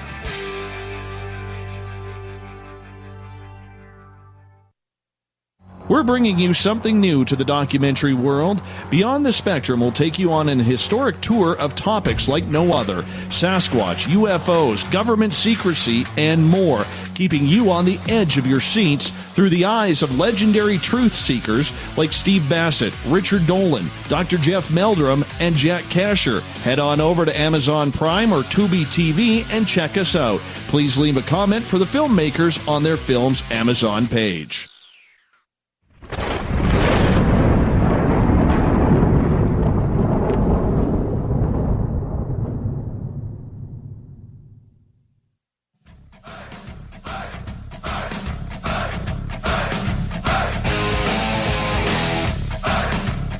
We passed the halfway point of Spaced Out Radio tonight. I am your host, Dave Scott, sitting in the captain's chair of SOR headquarters right here in the frozen Canadian tundra, welcoming all of you back to the show, where we got a reminder for you. All of our archives are free at youtube.com/Spaced Out Radio, so make sure you check them on out. And our website, spacedoutradio.com. Soon we'll have some really cool features, including the brand new store, which we are setting up now. And you can read up on Captain Shirk's SOR Newswire for the latest in the weird, strange news. She's got you covered, so make sure you check it on out. Ghost of the Great White North happens the third Wednesday of every month. My co-partner and partner in crime, the man who takes 13 shots to drop one grouse, Mr. Mike Morin. Really appreciate you coming on down here, Michael. That's a story. You have no proof of that. Oh, we have proof. We have proof. There was eyewitness testimony there. It's not proof. Eyewitness test. We are also joined by Nick and Lisa Davis from Jefferson State Paranormal out of the state of Oregon. Why was I going to say Washington? I was going to say Washington, but it's Oregon. Oh, man. So yeah, we appreciate that. Now, we're talking a little bit about Golden, Oregon. This is a very haunted area along the Gold Rush Trail, and it has a lot going on with it. Why don't you guys, Nick, take us through Golden, Oregon? What makes it so haunted? Well, it was a mining town, and it was, a very prominent mining town that, a lot of miners came in and did their thing, left. The Chinese miners came in, did their things. The original miners came back and took over their land, and it was almost the William Rubel and his son were extraordinary engineers that kind of pioneered a form of mining where they washed the hillside out and then sluiced all that material through, which with that machinery moved down into Jacksonville, and they used it down there. They used it up north. A lot of people came and went through that little town. It's amazing because my town's kind of like the same thing here. All right, like it's a town of 1800, but back in the days, you go back 100 years, where there are literally thousands of people walking through here, just trying to get up to find their own piece of property to prospect. And when you take that much energy out, I guess much like your little town of Golden, there has to be literally hundreds of thousands of ghosts that are passing through there on a daily, weekly, monthly, yearly basis, thinking that their time is still right on time. Absolutely. They're still doing the work that they were doing back in the 1800s when they were running that stuff. And I'd kind of like to add something here. So William Rubel, Reverend William Rubel, he established this town, but he also came in and he built a church. And he ruled this town with an iron fist. It was nicknamed the driest town in Oregon because there was no alcohol, no brothels, no fun, no music, no nothing there. And I think that made a huge impression. All those miners had to leave the town and go to other towns that were close, but not so close when you have to walk there or take a horse to get there, to just go have a glass of whiskey. Absolutely. Boy, that's some tough rules there. That is some very tough rules. Very. And also in that area, there's been known for other things that supposedly go on. People have come in there, and there's been word of rituals and things going on. So adding to the whole haunted aspect, we're not really sure what's been conjured up in that town.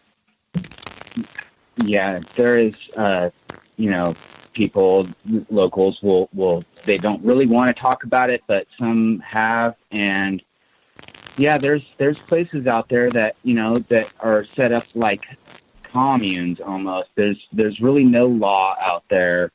So people can get away with just about anything that they want to out there. So with these little communes and stuff, you have witchcraft happening and people practicing witchcraft in one way or the other. Some, trying to do good, earth magic or whatever it is, but, there's also that darker side of it. And then there's the younger ones that don't understand what they're doing really. And we've run across a few, voodoo doll type figures, sticks tied together to look like a body shape in two of the buildings there. And, it's one of those things that not all the locals like to talk about. And it's kind of one of those things that they definitely want to, sweep under the rug and not let everybody know. Probably shouldn't have let it out the bag, but it's one of those things that's really happening out there. And it affects our investigation. Things come through that are not on the nice side out there. Take us down that not so nice road. What are you experiencing? We get a lot of growls through our spirit box. We've gotten a lot of get outs. We've gotten a lot of profanity. Yeah. You have that general feeling of you don't belong here, you need to leave. Yeah, I've been touched a couple of times. When we were there with Merle and his lady, we were investigating the schoolhouse there, and we had been, we'd set up the spirit box and had that running, and it felt like I had, not actually had somebody rush up on me and punch me in the ear, but it felt like the aftermath of somebody clocking me hard in the ear. I ended up with a swelled, raised mark on the top side of my earlobe. And then by the time we had left there and got back to the freeway, which is, 6 miles from that little town, that feeling had dissipated and gone away. I myself have experienced stomach pain, like feeling like I'm going to vomit, headaches. The last tour that we had there, one of the younger individuals with us was experiencing headaches, got violently stomach ill, and had to leave towards the end of our investigation, which kind of cut our thing kind of short that night. Our equipment failing constantly. Yeah, we had a failure all the time. I have an SLS camera that I set up, and when I went to turn it on, it said, no, you're not going to come on. And I tried for a good 20 minutes. I felt like I had somebody bump the backside of my arm, knock the whole SLS camera out of my hand.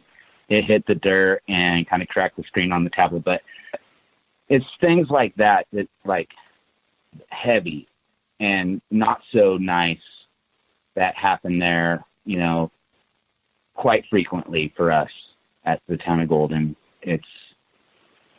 I think in the aspect of what we're doing out there and stuff, it almost kind of seems like maybe party time, you know, because like we're excited to be there. We're excited to be doing what we're doing. Anybody that's joining us is excited to be there and doing what we're doing. So it kind of puts off, you know, a personal vibe of this is a party, this is a gathering, you know, we're having a good time. And that was kind of one of those things that William Rubel didn't want to happen in his town. He wanted everybody to follow the good book and stick to it. So you think there's a lot of rebelliousness in the spirits trying to get back at old man Rubel? There's a good possibility of that. You know, with, you know, all the miners, thousands of miners that went through there and stuff that, you know, disgruntled because they, you know, have to go so far after, you know, busting their behind, you know, mining through the dirt and to get a little handful of gold, you know, and then have to, you know, go miles for them to get any kind of entertainment, you know, just to ease their mind, forget about the troubles and stuff like that. It was one of those places where it was far enough away, but close enough to resources to almost isolate that little town. And I'm sure that people were disgruntled and carried that on into the afterlife. My take on Golden was, I don't think it's rebellious spirits. I think it's the iron fist still trying to rule in the afterlife. Because I found the more blasphemy you'd speak of in the church, or the trigger. Because the second night we went, when I brought some trigger objects, we had gold, we had money, and we had like a little bit of alcohol that we brought, and kind of said, how would you feel if we drink this? And then that's when our activity started to spike up, when we were defying the rules, breaking some rules. And that was my take on it. So the two main buildings to investigate there, Dave, there's the church, which is featured on Ghost Adventures, where they say, one of the folklores on the church is, if you investigate there after a nighttime, you become possessed. So what does a ghost hunter do? They go try and investigate after hours to see if that actually happens. Didn't happen to me. Didn't happen. Go ahead. If it didn't happen to you, I'm surprised. It didn't, and I was giving it the old college try. I don't think they like my accent down there, maybe. But what happened was, so there's the church, which, like I said on Ghost Adventures, they said bad things happen there all the time. But then there's a schoolhouse, which intrigued me too. And this is where Nick got clocked in the side of the head. And when we were investigating with them, I was like, "Oh crap! This is a good tone setter for the investigation." And I was taken back by that and took note to it. You had that on. Well, we were filming you guys when that happened, didn't it? So I may have that footage of you getting hit. Now that I think about it. So what's really crazy is that I had my video camera with me the whole time, and when we walked in, it shut off, and so I reset the whole thing and turned it back on, and then I set it on that little bookshelf to film the whole room while we were there. And I do believe you saw it. It was on. It was running. It had a little flashy light recording and stuff and doing everything that it was supposed to be doing. But when I went back to review all that footage, because we got some pretty good stuff through the spirit box that day and stuff, and so I was going back to review all that footage, and while I was going and uploading all those videos from that day, that was the only file that came up corrupted and it wouldn't play. That's weird. I'm gonna look at. I haven't fully gone through all of the the footage on my end from when we investigated, but I'm pretty sure we had a camera rolling too. I'd be interested to see if we caught something when that happened. Yeah, I was really looking forward to watching that piece of evidence and then to have it, corrupted on me. I was like, oh man, there was a lot of stuff happening that day, and to not be able to go back and review and actually analyze everything that happened and be able to put it out today,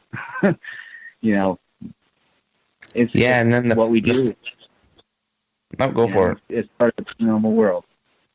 Yeah, and then the following night when we went back and investigated, we were going into the schoolhouse, and there's no wind, there was no nothing. The German walked up to the door. She opened it, and then right when she was walking in, it slammed right on her. And yeah, because we were when that happened, we were talking about you getting clocked, and how why would a spirit do that to you? Like that was our exact conversation when that happened. And then we were also talking about how maybe we weren't welcomed there, and maybe there's going to be a sign for us not to be welcomed. Then whap, she gets it basically in her beak. Like, it was pretty neat. And then when we were investigating in there, the door opened again when we were inside, but we chalked that up to maybe we didn't close it properly. But then we got a lot of thumping when we were asking for reactions of, like, typical questions. Thump once for yes, twice for no.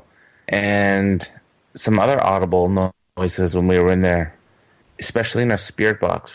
We were getting a lot of, I think it said my name as well. It said Michael in our spirit box because we were asking it to say a name. We've had that happen too with us, where we go in there and neither one of us will say each other's names, but our names will come up. It's interesting. Yeah, no,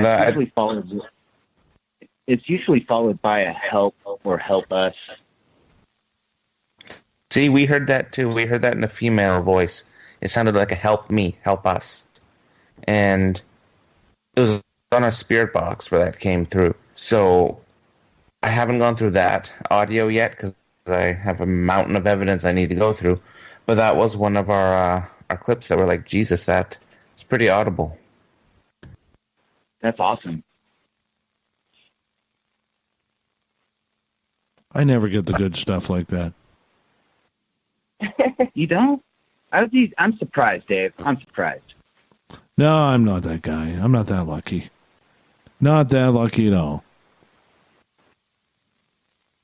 You should come and join us on an investigation. We'll give you some evidence. It all works. I could use a road trip. I never get a road trip. The listeners don't allow me a night off or two, even though they are this Friday and Monday and the following Friday. They are demanding. They are demanding. Oh, yeah, Dave, we have Paracon next week, don't we? A week from today. We do. A week from Friday, yeah. I got to go to Toronto first. All right. I got to go to Toronto first. We got about 5 minutes before we got to go to break here. At the top of the hour, we have Ghost of the Great White North. Merle is with us, along with Nick and Lisa Davis from Jefferson State Paranormal. When you were doing residentials, there's always some controversy about residential cases because we are starting to hear more and more, especially in the mainstream media, of people who are being taken advantage of by psychics and paranormal investigators. What do you do to calm the nerves of people who may not be familiar with the paranormal but have something strange going on that they want investigated in their home or place of business? Let's see. We got called out this last winter to a buddy of mine's house. His parents were experiencing things, what they said were poltergeist activity, which kind of maybe not be real poltergeist activity. Their father had passed away in the house, and right before they called us over and stuff, so they were getting all this, all these experiences of loud noises, bangs, things falling off of shelves and stuff like that. So we went over there and we set up our DVR set up and got everything going. Before I could get the DVR finished, one of the cameras had been pushed over. They're on a full tripod setup, so like it would have taken a whole bunch of force to really push it over. Had to set that back up, set everything back up. So these people were kind of scared of all this activity that was going on. And really, when it came right down to it, when we finished everything up, we had caught in this man's voice and heard it. And then the guy was a chain smoker. So later on in the evening, we gave him permission to light up inside the house. Right after he lit up, we could all smell the cigarette that was lit in the living room. There's nobody smoking cigarettes in the house. With what we did that night and bringing him out and letting him communicate to everybody and stuff, it set their mind at ease that it wasn't dark. They had a woman that came over and told them that there was something underneath their house that was dark, and they were feeding off of that. There's nothing underneath the house, but their father was there and was protecting somebody, but we were able to validate that it wasn't horrible evil and that it was a family member that was just, letting them know that he was there and kind of wanted some recognition that, they acknowledge it and stuff. So since that investigation, they acknowledge, the things that happen, and they say, thanks, Pops, thanks for letting us know that you're still here and stuff. And activities dropped for them tremendously. And, they're set at ease. We have one that's coming up, on the 19th of October in Medford at a business. It's a bridal boutique, and they showed us videos of poltergeist activity. So I'm hoping that we can go and check that out. And, it might be somebody that they know or somebody at the building that used to own the building or what have you. We're still researching history on that building right now and stuff. So we look forward to checking that one out. Merle? That one sounds really cool. I wish I could be down there. I like the poltergeist activities. Is it a historic building? What do you know about it so far? So far, all I know is that it's in the industrial side of Old Medford. So back in the day, there was a lot of, shady stuff that happened on that side of town, and a lot of corrupt business owners that, took advantage of people and whatnot. And there's a couple bars there. So, who knows? It could be, somebody that had an accident close by. We're still looking up to see if there's, documented murders or homicides or anything like that in the area, that could, help us out, maybe some names and stuff like that. So we have a little bit of time before that really comes up, and we're definitely going to, make sure that we have all our bases covered before we go in there. What sort of activity have they been experiencing or that you've seen through the security cameras? So they have a chandelier in the middle of the room in their showroom, and that's been caught swinging and shaking, mysteriously. It's a one-story building, so, that was kind of weird for me. In the middle of the day, they've got a nice-sized chandelier that's swinging back and forth, and it's heavy enough to where, like, even if the AC was on, the AC is not strong enough to push that thing around. They set up a cell phone to videotape what they were going to set up for a prank, and the prank got foiled, but they set this cell phone up to videotape the whole thing, and while it's running, it does a couple turns back, and then makes a huge turn and falls off the shelf that it's sitting on, and there was nobody else there. It was, They also have claimed there are mannequins in the window that they have with the wedding dresses on. One of them, they'll walk in the morning, and it will be upside down against the wall. Oh, that's creepy. Right. That's creepy. Say, wow. Everyone, I'm going to get you to hold on right there. We are through 2 hours of Spaced Out Radio's Ghosts of the Great White North with special guests from Jefferson State Paranormal, Nick and Lisa Davis out of Oregon. We got them for another 30 minutes as Hour 3 is right around the corner. Stay tuned.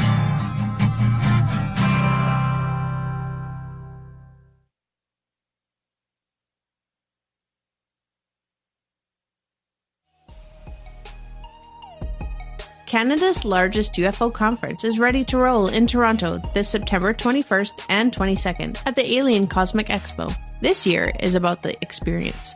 Listen to the stories of Dave Scott, Travis Walton, Paula Harris, Grant Cameron, Ryan Stacey, Richard Dolan, Leslie Mitchell-Clark, and more. Get your tickets now at aliencosmicexpo.com.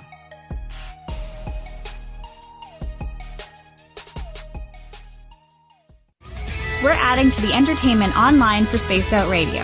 I'm Amber Beckrud, and I want to invite you to subscribe to our YouTube channel and check out Cryptid Tales, where I will take you on a journey into some of the strangest legends and lore from around the world, relaying the stories to you of the strange creatures and experiences that people have had throughout time. You can find Cryptid Tales at youtube.com/Spaced Out Radio, and while you're there, don't forget to check out our free archives and leave a comment. See you there. Every night on Spaced Out Radio, we have places for you to hang out. Hi, this is Carl. Join our SOR Space Travelers group on Facebook for live chat. On Twitter, using hashtag Spaced Out Radio. You can also join us in our Spreaker chat room. Check us out on Instagram at Dave Scott SOR. All of our archives are free on YouTube at Spaced Out Radio. By the way, I'll be watching you at your window until you do. Bye! A little bit of science, a little bit of skepticism. Add a dash of snark and you have the makings of Spaced Out Sundays with me, Everett Themer. Together we will look into the reality of the paranormal with an open eye and rational thought. Oh, did I mention there'll be plenty of woo as well? Your time spent with Spaced Out Sundays will make the night even better. The chat rooms are open, 9:06 p.m. Pacific, 12:06 a.m. Eastern, right here at spacedoutradio.com.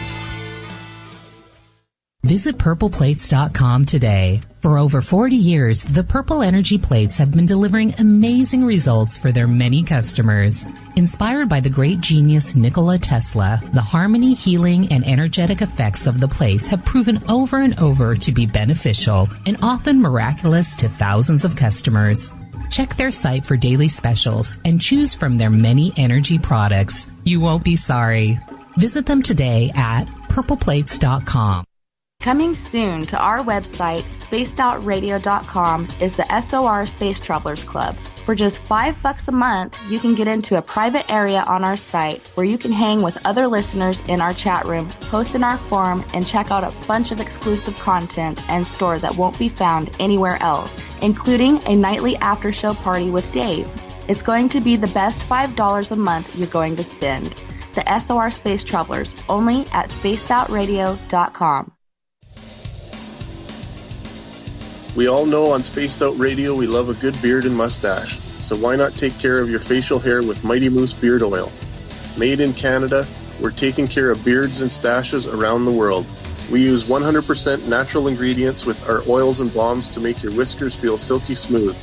Use promo code SOR2019 at MightyMooseBeard.com today.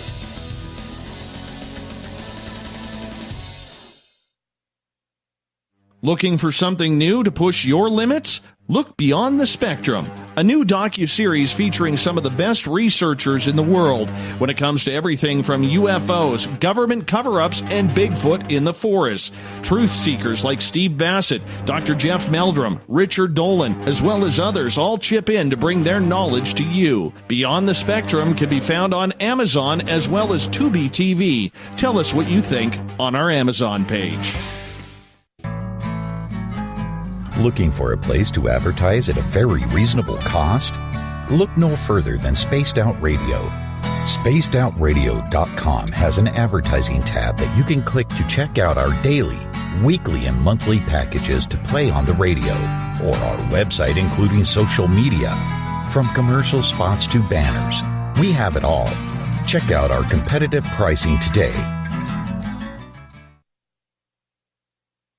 Move over, brother, and let me own Saturday night.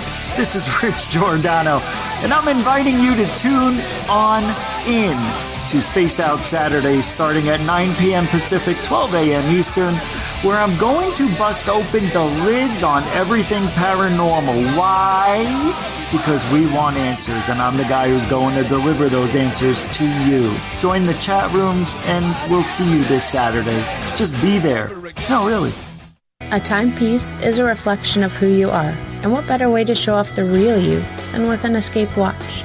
Escape is a lifestyle brand accessorizing your days and nights. Choose to escape and create the life of discovery that you deserve. Dream, play, unite with your own personalized Escape watch. Head to escapewatches.com. There is no time like the present to enjoy your escape. Use promo code SMF2017 for your 20% discount today. Hello, this is your guitar man, Ron Bumblefoot Thal, and I have to tell you, I love the response I get for Little Brother is Watching from Spaced Out Radio fans. It's amazing how music can inspire and make people think deeper about what's going on in the supernatural world. You can head over to my website, bumblefoot.com, to check out my music, my guitar workshops, my touring, even check out some of the hot sauces that I'm working on. And make sure you keep on listening, because with Spaced Out Radio, you know Little Brother is watching. Come get spooked at the 4th Annual Forest Moon Paracon in Cedar-Woolley, Washington, Saturday, September 28th. UFOs, ghosts, aliens, Bigfoot. Speakers include Mike Morin and Jason Jordan, R. Keith Andrews, and Dave Scott from Spaced Out Radio, and so much more. There will be workshops and a VIP roundtable. Get early bird tickets now at fmparacon.com.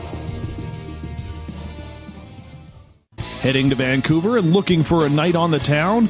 The Moose Vancouver is the bar that never stops rocking until 2 a.m. every night. The Moose has great food with everything on the menu from $6.95 to $8.95. Fantastic, vibrant staff and rock and roll that will bring you back to when the music was real, the hair was long, and the guitars were rocking. Get your party on at the Moose Vancouver, the official party bar of Spaced Out Radio. At spacedoutradio.com, we have a little bit of everything for you to stay up late. So while you're there, check out our SOR Newswire, where our team brings you stories of the weird and strange to the WTF from around the globe. News on Bigfoot, UFOs, paranormal, Darwinian-type crime tales. It's the stories that the mainstream media usually won't touch. Well, we got them all on the SOR Newswire, only at spacedoutradio.com. Would you like to connect with us? Head to spacedoutradio.com for all your latest show info. Now, back to Dave Scott and SOR. Third and final hour of Spaced Out Radio is underway tonight. Thank you so much for joining us. I am your host, Dave Scott. Appreciate the time in having all of you listen, especially if you're listening in on KDUN, AM 1030 in Reedsport, Oregon, UPRN 107.7 FM in New Orleans, WQEE 99.1 FM in Noonan, Georgia, KZFX 93.7 FM in Ridgecrest, California, and in Dangerfield, Texas, KDNF AM 1560. We're also digitally played on Kingdom of Nye Radio and Revolution Radio. Great to have you with us live. And don't forget, you can check out all of our archives for free at youtube.com/spaced out radio. Do me the favor, hit that subscribe button. The Desert Clam has set the password for tonight in the SOR Space Travelers Club. Rhinotelexomania. Rhinotelexomania is your password. Nobody knows what it means, but the Clam sets the password each and every night right here on Spaced Out Radio. Our website, spacedoutradio.com, where you can read up on Captain Shirk's SOR Newswire. Fill out a Sightlines report if you've had something weird or strange. We got the people to investigate it for you. And, of course, you can always rock out to Bumblefoot as well. For the final time tonight, we introduce Ghosts of the Great White North. Mike Morin from Haunted Crew of Canada. We call him Merle around these parts. And special guests tonight from Jefferson State Paranormal out of Oregon. We have Nick and Lisa Davis. Thank you so much for joining us. Really appreciate it. And we're going to start off with a couple questions from our audience. Mike, I'm going to get this one to you first. This is from Joe. And he is asking, in regards to the Ghost Box, instead of tuning through 1,000 channels a minute on ghost boxes, why not just tune into a single frequency where there's not a station? That's a good question, actually. I've never tried that. I always sweep. The reason I sweep is because I think the different stations that it goes through gives a little bit of energy to make a response. But what we do on our ghost box, and I'm pretty sure Nick and Lisa do you take the antennas out to eliminate any sort of radio traffic or radio frequency. You can also adjust the sweep rate to basically not sweep. You could turn the sweep off and you can actually, that's a good experiment. You could turn the sweep off and just ask questions like that and see if it'll come through on the white noise, which would be like a radio voice phenomenon, which would be instead of an electronic voice phenomenon, EVP. So that's actually a good experience. I've never done that. I've heard of people doing that, and I've heard of people getting responses from just using a single frequency. You know what we're going to try next time you're up at the museum, Mike? We're going to try with your ghost box the Estes method, where we're going to bring in some noise canceling headphones and a blindfold, and we're going to ask questions, and we're going to see what your responses are, or my responses are, from being covered up. So that way we can't hear the questions. We're responding to what the box says only. That works. I'd be game for that. We're going to try that. We're going to try that. Redheaded Jeff is asking, with you guys, actually, that was already asked by Mike. I apologize. Mike, you took my thunder here on the audience questions. Thank you. Appreciate that. No worries. That's the way you roll. Now, apparently, Nick and Lisa have a good story for us, Mike. You were telling me during the break. Why don't you break it down for us? That's up to them, because they didn't tell me the story. They said they're going to tell us the story. So, about 5 to 8 miles south of Wolf Creek is a little town named Sunny Valley. In this town, they have a beautiful covered bridge, and on the sides of the bridge are opened up. There's like little windows. There's no glass or plexiglass or anything in there. It's all open. And the town consists of a gas station and a convenience store. And an RV park. So we had gone out there because we had heard that there was a lady in white that liked to show herself on the bridge. And when we got out there, we had noticed that there was a memorial on the side of the bridge. And when you approached the memorial, you could feel the love coming from that area. You could feel that the person that had passed away was extremely loved. And so we had decided that we were going to start investigating it, and Nick decided to do an EVP session. And while he was asking questions, I was taking pictures with my camera. He had felt her energy and felt like she was stuck there for some reason, and was telling her that it was okay to pass on, that she didn't needed to be here, she needed to go to the light. And while he was having this conversation with her, which was extremely emotional, I was taking pictures. So we left, went home, back to review our evidence, reviewed the audio. We didn't have anything come through on the audio, but when I was reviewing the pictures that I had taken, there was a picture of what appeared to be an angel or a spirit. It had legs, it had wings, it had a purple, pinkish aura around it. It truly beautiful and amazing. So within the next couple weeks, I couldn't stop thinking about this photo, and neither could Nick, and I felt that it really needed to be shared with the family. And that kind of created a lot of turmoil within me, because I didn't want to hurt anyone, but yet I still felt that they needed to see it. So with a little research, I was able to track down her mom, and I sent her a message. She replied back, and you could tell she was a little bit upset. She wanted to know if I knew her or her daughter, who I was.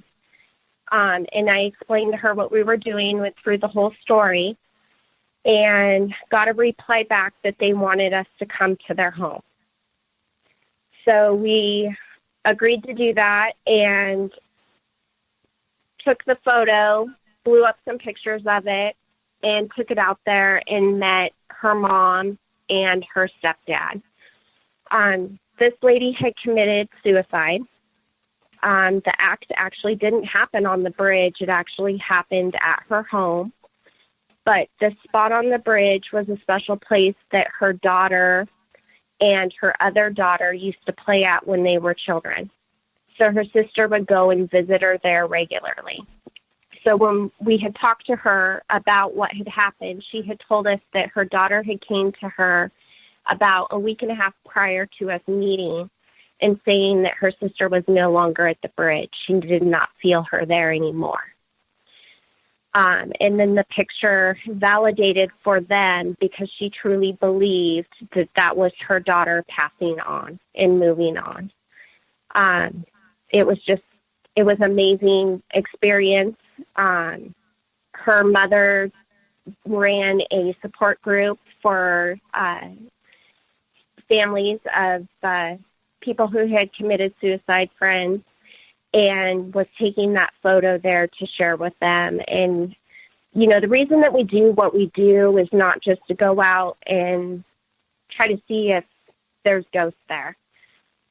When we started doing this, we wanted to pass spirits on, if possible, to free them from being stuck, because we get a lot of those help me.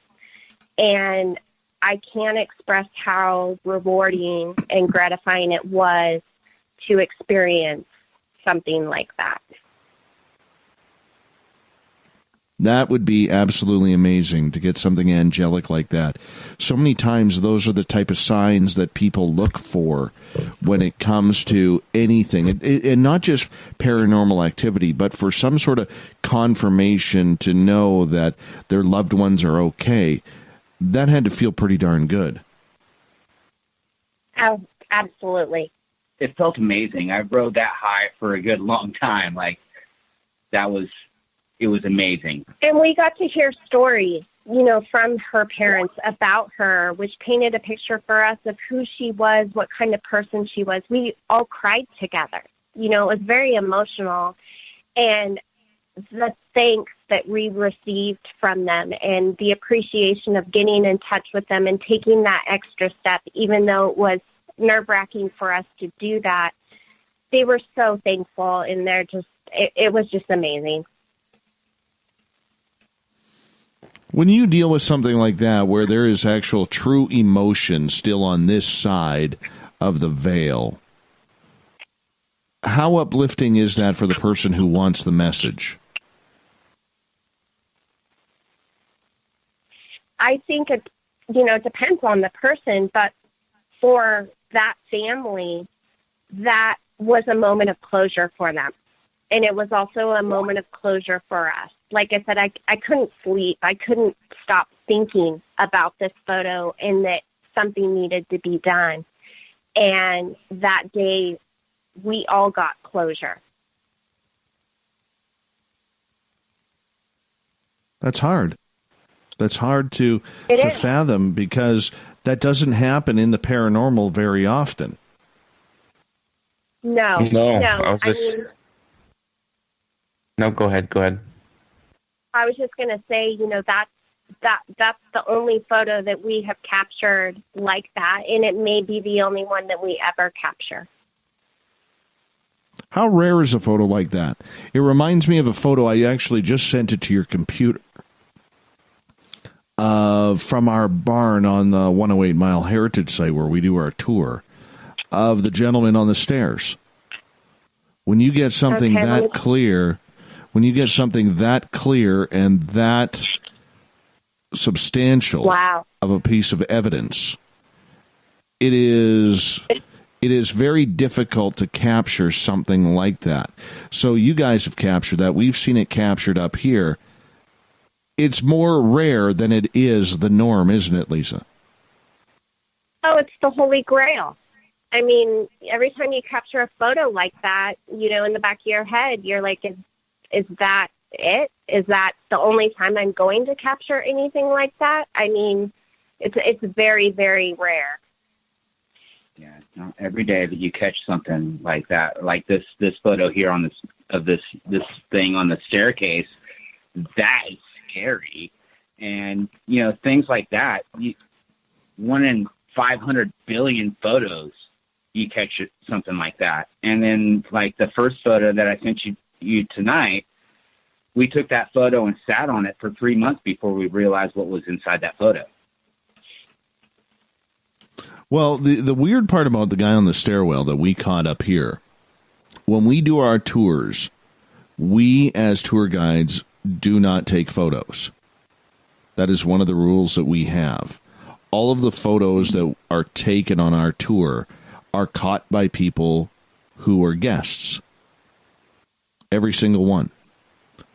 And that photo, coincidentally, that you were looking at, which if people want to view it, you can go to our list of photos, go on Facebook, and it is 108, so 108 Mile Ghost Tours. 108 Mile Ghost Tours.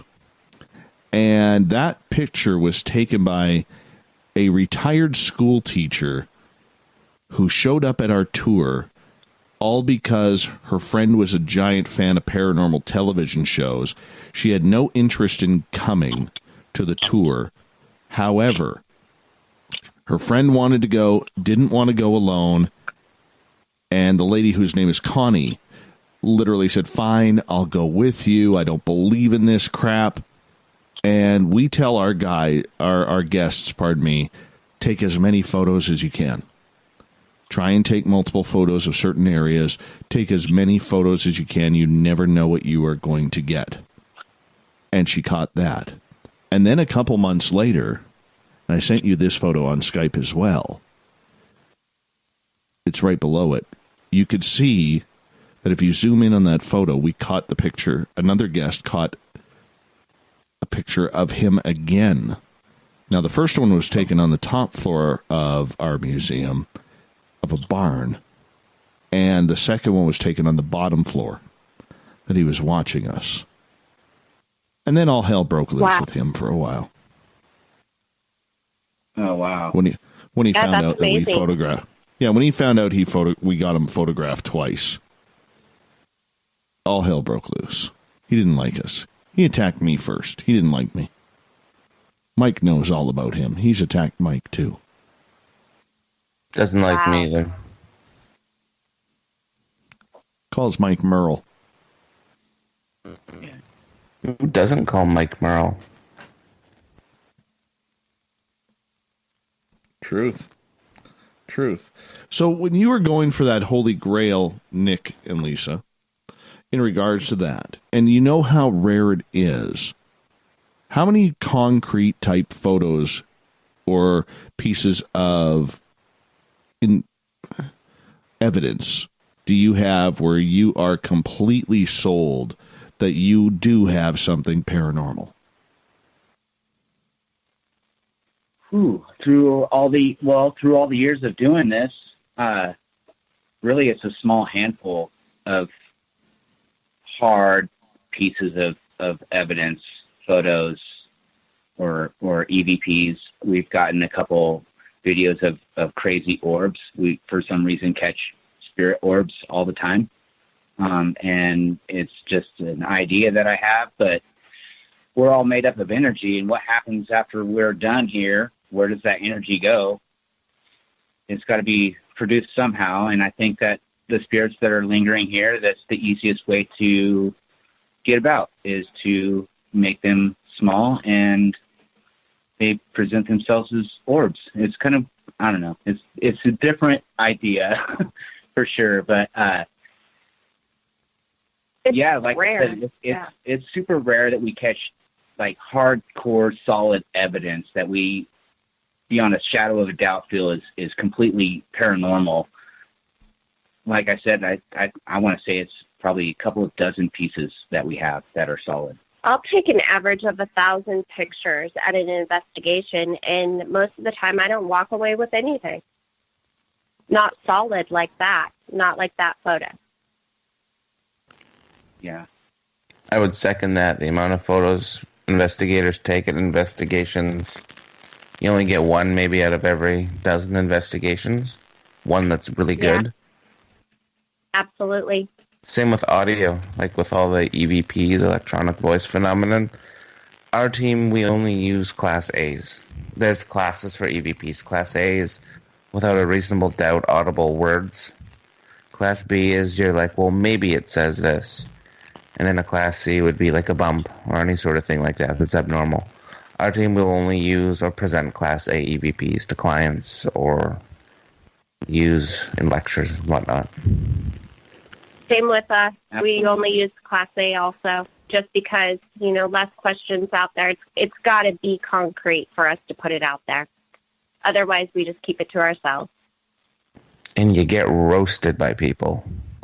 Even worse if you show wishy-washy evidence. Oh, yeah. I enhanced an EVP that I got on my microphone and my camera from a medical clinic that we did.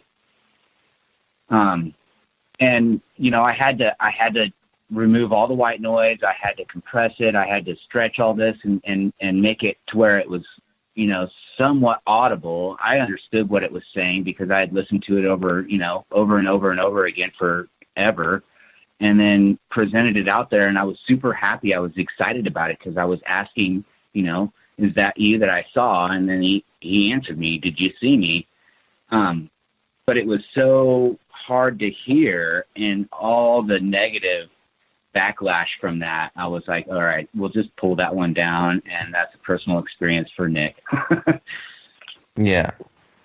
We always supply our client with an enhanced version of evidence and then the raw version so they can see both. I agree with that 100%, just because, sometimes, people hear things differently, but if that's what you really believe that you hear, and then you're presenting that to a customer or a client, then yeah, so then you can show that. If you have, I don't know, I feel that if I have to stretch it, otherwise, then I won't put it on the internet. It's kind of one of those things. Mm-hmm. We only have about 2 minutes left with you guys tonight on Spaced Out Radio. And I want to say thank you, Merle, for bringing in and introducing Nick and Lisa Davis from Jefferson State Paranormal to us tonight. No worries. It was a good show. Fun. Absolutely. Absolutely it has been. Nick, Lisa, where can people find your evidence, your website? Do you have a YouTube channel, Facebook page? Where can they find you? We have Instagram page. You can find us there on Instagram. You can find us on Facebook. Our website is jeffersonstateparanormal.com. We have a lot of things in the works and stuff. YouTube is kind of one of those things that I've been kind of shy of doing. I don't know. I want to put it out there, but I want something. I don't know. I don't want to make it look like I'm trying to do a ghost show on YouTube, and that's not what I'm shooting for. But yeah, you can definitely find us on Facebook, and we're always putting stuff out there. Instagram is also real good. If you need to contact us, you can get a hold of us through Instagram, through Facebook, through our website. You can reach us at jeffersonstateparanormal@gmail.com. Yeah, we have lots of things coming up. We have an all-night investigation at the Wolf Creek Inn on the 26th of October. So, guests that book the room get to investigate all night long. It's a full 24 hours lockdown. That sounds like a great load of fun. A great load of fun. I can't wait to finally get down there and see what it's all about. Oh, we'd love to have you down. And, never mind the tours. We'll just take you out. Perfect. Merle Morin, we will talk to you next month. Thank you so much, buddy. No worries. We'll see you in a couple. Great White North. We're wrapping it up again. Coming up next, we have the SOR Newswire and the Thought of the Day. Stay tuned as we bring this thing home.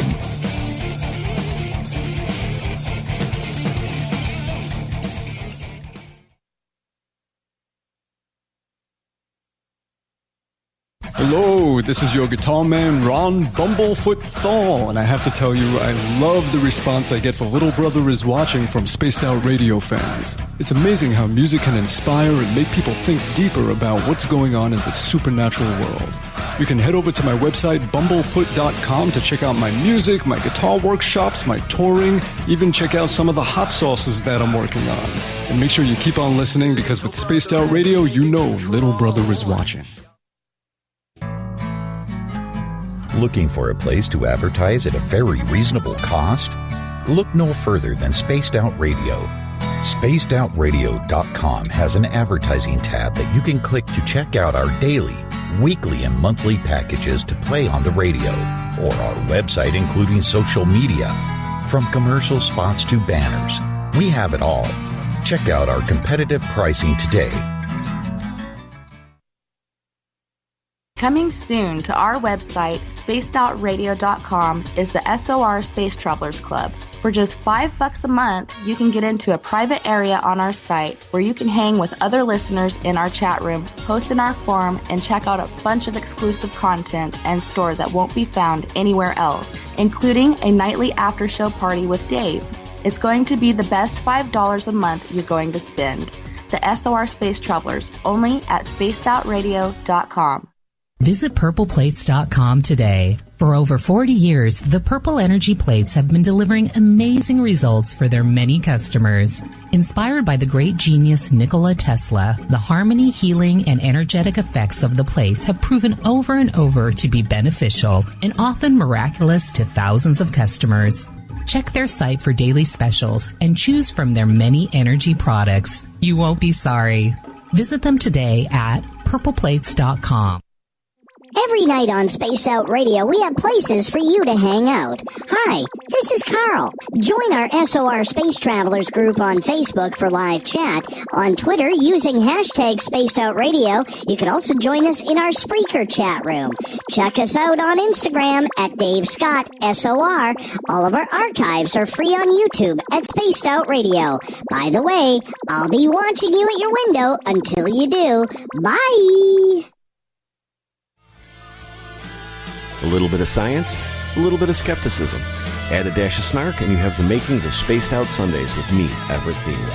Together we will look into the reality of the paranormal with an open eye and rational thought. Oh, did I mention there'll be plenty of woo as well? Your time spent with Spaced Out Sundays will make the night even better. The chat rooms are open, 9:06 p.m. Pacific, 12:06 a.m. Eastern, right here at spacedoutradio.com. Come get spooked at the 4th Annual Forest Moon Paracon in Cedar-Woolley, Washington, Saturday, September 28th. UFOs, ghosts, aliens, Bigfoot. Speakers include Mike Morin and Jason Jordan, R. Keith Andrews, and Dave Scott from Spaced Out Radio, and so much more. There will be workshops and a VIP roundtable. Get early bird tickets now at fmparacon.com. At spacedoutradio.com, we have a little bit of everything for you to stay up late. So while you're there, check out our SOR Newswire, where our team brings you stories of the weird and strange to the WTF from around the globe. News on Bigfoot, UFOs, paranormal, Darwinian-type crime tales. It's the stories that the mainstream media usually won't touch. Well, we got them all on the SOR Newswire, only at spacedoutradio.com. Move over, brother, and let me own Saturday night. This is Rich Giordano, and I'm inviting you to tune on in to Spaced Out Saturdays starting at 9 p.m. Pacific, 12 a.m. Eastern, where I'm going to bust open the lids on everything paranormal. Why? Because we want answers, and I'm the guy who's going to deliver those answers to you. Join the chat rooms, and we'll see you this Saturday. Just be there. No, really. Heading to Vancouver and looking for a night on the town? The Moose Vancouver is the bar that never stops rocking until 2 a.m. every night. The Moose has great food with everything on the menu from $6.95 to $8.95. Fantastic, vibrant staff and rock and roll that will bring you back to when the music was real, the hair was long, and the guitars were rocking. Get your party on at the Moose Vancouver, the official party bar of Spaced Out Radio. Canada's largest UFO conference is ready to roll in Toronto this September 21st and 22nd at the Alien Cosmic Expo. This year is about the experience. Listen to the stories of Dave Scott, Travis Walton, Paula Harris, Grant Cameron, Ryan Stacey, Richard Dolan, Leslie Mitchell-Clark, and more. Get your tickets now at aliencosmicexpo.com.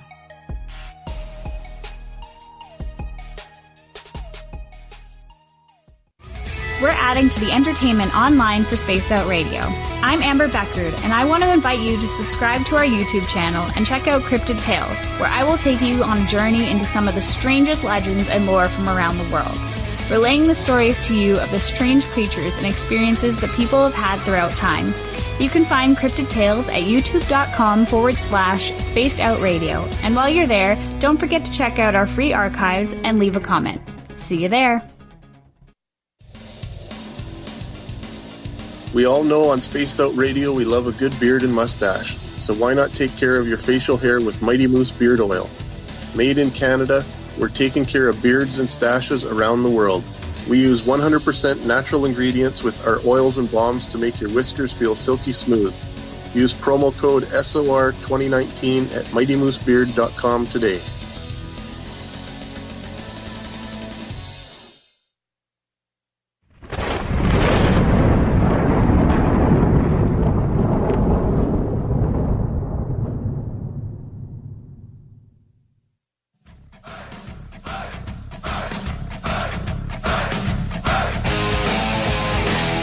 We've rounded third. We're heading for home tonight on Spaced Out Radio. I am your host, Dave Scott, sitting in the captain's chair of SOR headquarters. Glad to have all of you with us. Reminder, if you missed most of this show or others, you can always check out our free YouTube channel. Go to youtube.com/Spaced Out Radio. Do me the favor, hit that subscribe button.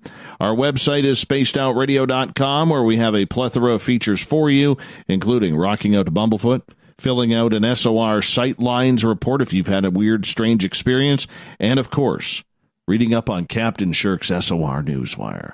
Speaking of the news, let's get to it, shall we?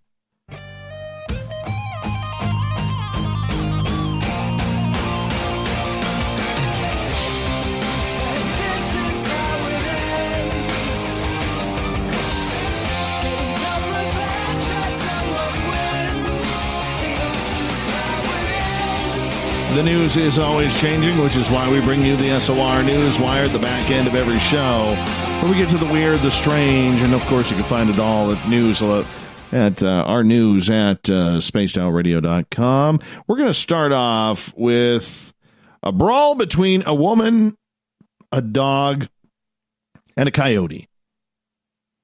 Jessica Jones, 21 years old, says she was forced to punch a coyote in the face after it pounced towards the mini golden doodle named Roxy outside a home in Reading, Massachusetts. Officers were dispatched to a home on Avalon Drive around 3:40 p.m. Jessica says, "I just shoved my arm in front of the dog, punched the coyote in the face, and grabbed the dog and ran off." She was left with several lacerations on her arm. Jones said the coyote had approached from behind and tried to attack the dog using Acme products, apparently, as they were in the backyard of a home lived in by her friend Grace. Roxy raised the alarm by barking. The dog was not injured in the attack, but Jones needed several rabies shots. The attacking animal fled into a wooded area after the incident. We've had coyotes sort of in and out and around the yard recently, but nothing ever close to this, Tully, the dog's owner, said. "I've never heard of one coming so close to a home or so close to a human. Oh, the humanity of wildlife rolling on in." Acme products once again. I told my family that Jess was pretty cool and that they would enjoy having her come stay, but I don't think any of us could have possibly expected how grateful we'd be in the end. Jones missed her flight back to London, but planned to travel back Tuesday. Reading Police Chief says, his name's Dave Clark, confirmed the woman was left with scratches to her arms during the encounter, but said the injuries were not believed to be serious. She doesn't have rabies, and the coyote goes to write out another plan in his cave once again. Here's a weird one. There's this weird-looking jellyfish that's been found, and apparently it's a shapeshifter with a prize inside. Yeah, I'm not going after this or anything. It's ugly. I'm not going to lie. It's ugly. All right? These were some of the questions that vexed a team of deep-sea scientists aboard the Nautilus research vessel earlier this month when their underwater recon robot encountered a limbless creature hovering like a ghostly lantern over the Pacific seafloor. As the team watched, the belly-shaped blob suddenly transformed, ballooning into a long, translucent windsock with a mysterious red splotch stuck to its innards. The blob, the researchers revealed in the recent video, was no alien, because it's never aliens to scientists, but one of the rarest seen and least studied jellyfish in the sea. It's called Deepstaria and has been seen only a dozen or so times in the last half century. Researchers don't know much about the armless, shapeless sac, but they do know that it has a habit of expanding its body to engulf any prey trusting enough to swim nearby. That could explain the red splotch inside the jelly's belly. When the researchers zoomed in on the shape-shifting jellyfish, they saw that the red hanger-on was a tiny, still-living isopod, a type of bottom-feeding crustacean that may have willingly swum into the jelly's open body for protection from fiercer, less blobby predators. Such resident isopods, as the researchers call them, have been observed clinging onto other Deepstaria specimens, too. Now, how can they sit there and say that? Hold on a second here. Think about this. How can they say that they've observed this when this thing's only been seen a handful of times in the last 50 years?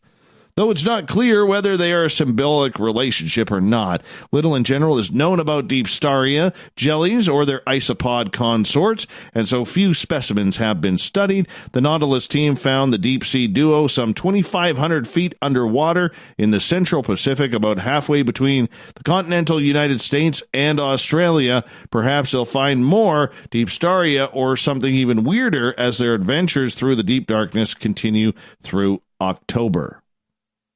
It's actually kind of cool. China's Loch Ness Monster wasn't a monster after all.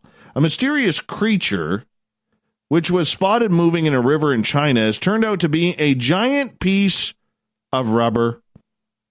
Footage of the so-called dragon-like water monster caused a nationwide sensation last week, sparking theories that it could be China's Loch Ness Monster. Workers yesterday pulled the suspicious item out of the Yangtze River and confirmed it was a ripped airbag made of rubber. Yeah, unfortunately. Sorry, folks. Another sea monster has been debunked. The broken marine bag, about 20 meters or 65 feet long, was found in the city of Qinzhou, and according to the Qinzhou Yangtze River Automobile and Ferry Management Bureau, which organized the removal, a spokesperson said that the airbag had been abandoned by a shipyard upstream and it washed into the river. Yeah, hearts are breaking. Hearts are absolutely breaking. Speculation emerged last week after the video of the black mass lurking in the river went viral on a Twitter-like Weibo. Web users were so stunned by the unusual animal and described it as a dragon-like water monster. Other commentators suggested it could be a water boa, an alligator, a sturgeon, or a finless porpoise. It was initially claimed that the video had been filmed in the Yichang near Three Gorges Dam, a huge hydroelectric gravity dam in the central China and the world's largest power station, but that just wasn't true. Yeah. Mr. He later clarified that he captured the scene 700 miles away in Qizhou, and he is an employee of the Yangtze River Automobile Ferry and Management System, and says he filmed the clip in early September, but it is fake. It is rubber, and it is now in a garbage bin. See, that's how they treat their sea monsters over in China. Just throw them in the garbage bin. All right, if you like to rock and roll, you like to thrash, you like to get your metal on, well, apparently motoring along to a few drive time classics is thought to be getting from A to B more pleasurable. But listening to the higher tempo tunes is more likely to make people drive erratically, scientists have found. No kidding. No kidding. Really. I mean, they are studying this when all they had to do was walk into a football stadium in the 80s or 90s when they played rock and roll. Hockey stadium the same way. They could have figured this out. It's called to hype you up. Yeah. Yeah, apparently listening to high-tempo tunes is more likely to make you drive erratically in a study in which participants using a driving simulator on a mocked-up 6-lane motorway, quicker rock music, or harder rock. Let's just use the proper term. You can tell this is a millennial writing this. Quicker rock music. Come on. Also meant drivers going about 5 miles an hour faster.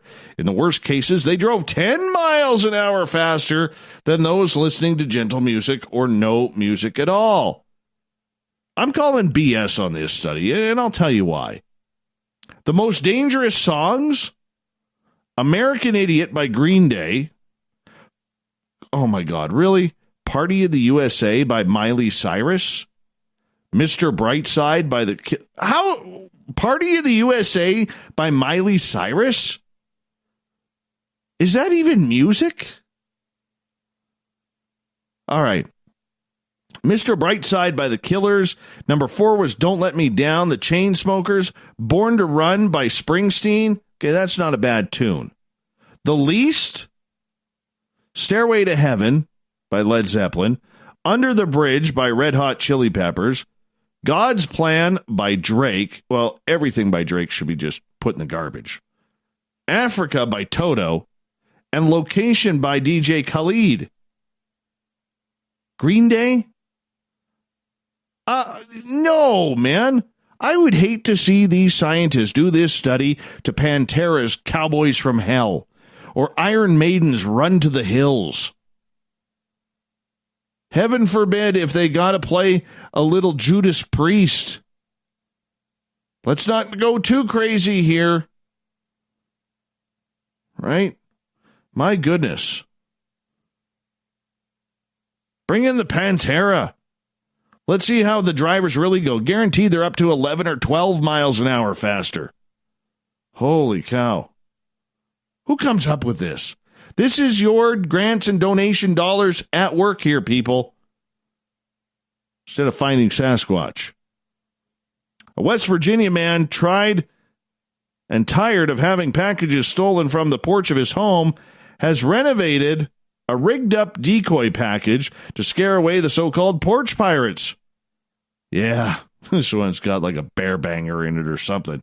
Joshua Garn said more than 20 incidents have been caught on camera during the past 2 months of people stealing packages and other items from the porch of his home that he's fixing up in Huntington. They've even stole my no trespassing signs, he says. So I had to put metal ones up and screw them down because they'd just rip them off. Garn said he has started leaving decoy boxes on the porch that contains a tripwire that sets off a loud bang similar to a gunshot when the package is moved. It deters them from the property because that's the first thing that they see is a box. So if they grab the box, hear the bang, they'll hopefully leave quickly. The box has proven effective so far as would-be thieves have been scared off by the unexpected sound. There's only so much you can do, so why not have a little bit of fun with it, Garn says. I like those exploding boxes, you know, where they get glitter all over them. That's funny. To me, that's funny. Oh, this isn't looking good in the Canadian election run right now. Because, you know, we're in election time here. 5 weeks. Not like 40 years like yours. Like 5 weeks up in Canada. Liberal leader Justin Trudeau says he knows now that his decision to dress up in a brown face and a turban for a gala at a private school where he worked at 18 years ago was a racist thing to do, and now he's deeply sorry. Trudeau had also admitted that there was a second instance of racist behavior. When I was in high school, he said, I dressed up as a talent show and sang Deo with makeup on. Speaking to reporters on his campaign plane, the Prime Minister apologized for his actions, saying that he now recognizes his actions were racist. In 2001, when I was a teacher, he said, in Vancouver, I attended a gala. The theme was Arabian Nights. I dressed up in an Aladdin costume and put makeup on. I shouldn't have done that. I should have known better, but I didn't, and I'm really sorry. I take responsibility for my decision to do that. I shouldn't have done it. I should have known better. It was something that I didn't think was racist at the time, but now recognize that it was something racist to do, and I'm deeply sorry. The 2001 incident was brought to light Wednesday evening by Time magazine. Wow, they're getting involved. Yeah. Asked if he should resign his position as Liberal leader based on both incidents, Trudeau made the case that incidents like this should be treated on a case-by-case basis. There are people who make mistakes in this life, and you make decisions based on what they actually do. What they did on a case-by-case basis, I deeply regret that I did. I should have known better, but I didn't. I mean, come on. You know, I'm not a fan of the Prime Minister here. I'm totally not a fan. I can guarantee I'm not voting for him. There's other parties that I like. But this happened 18 years ago at an Aladdin party. What am I missing here? I could understand that it's insensitive, but I don't think he should lose his job over this. Giving terrorists $10.5 million is a little bit more concerning than a Halloween party or a bash or a gala. Let's get to the real facts here. Let's get to the real facts. 10.5 for $1 million. Changing the national anthem to make it politically correct because that's his way. Yeah, a little bit more bigger issues out there. All right, we're going to end it on this one. If it loads. For some reason, it's not loading. Guess we're not going to get to it. Doesn't want to load. All right, let's get to the thought of the day.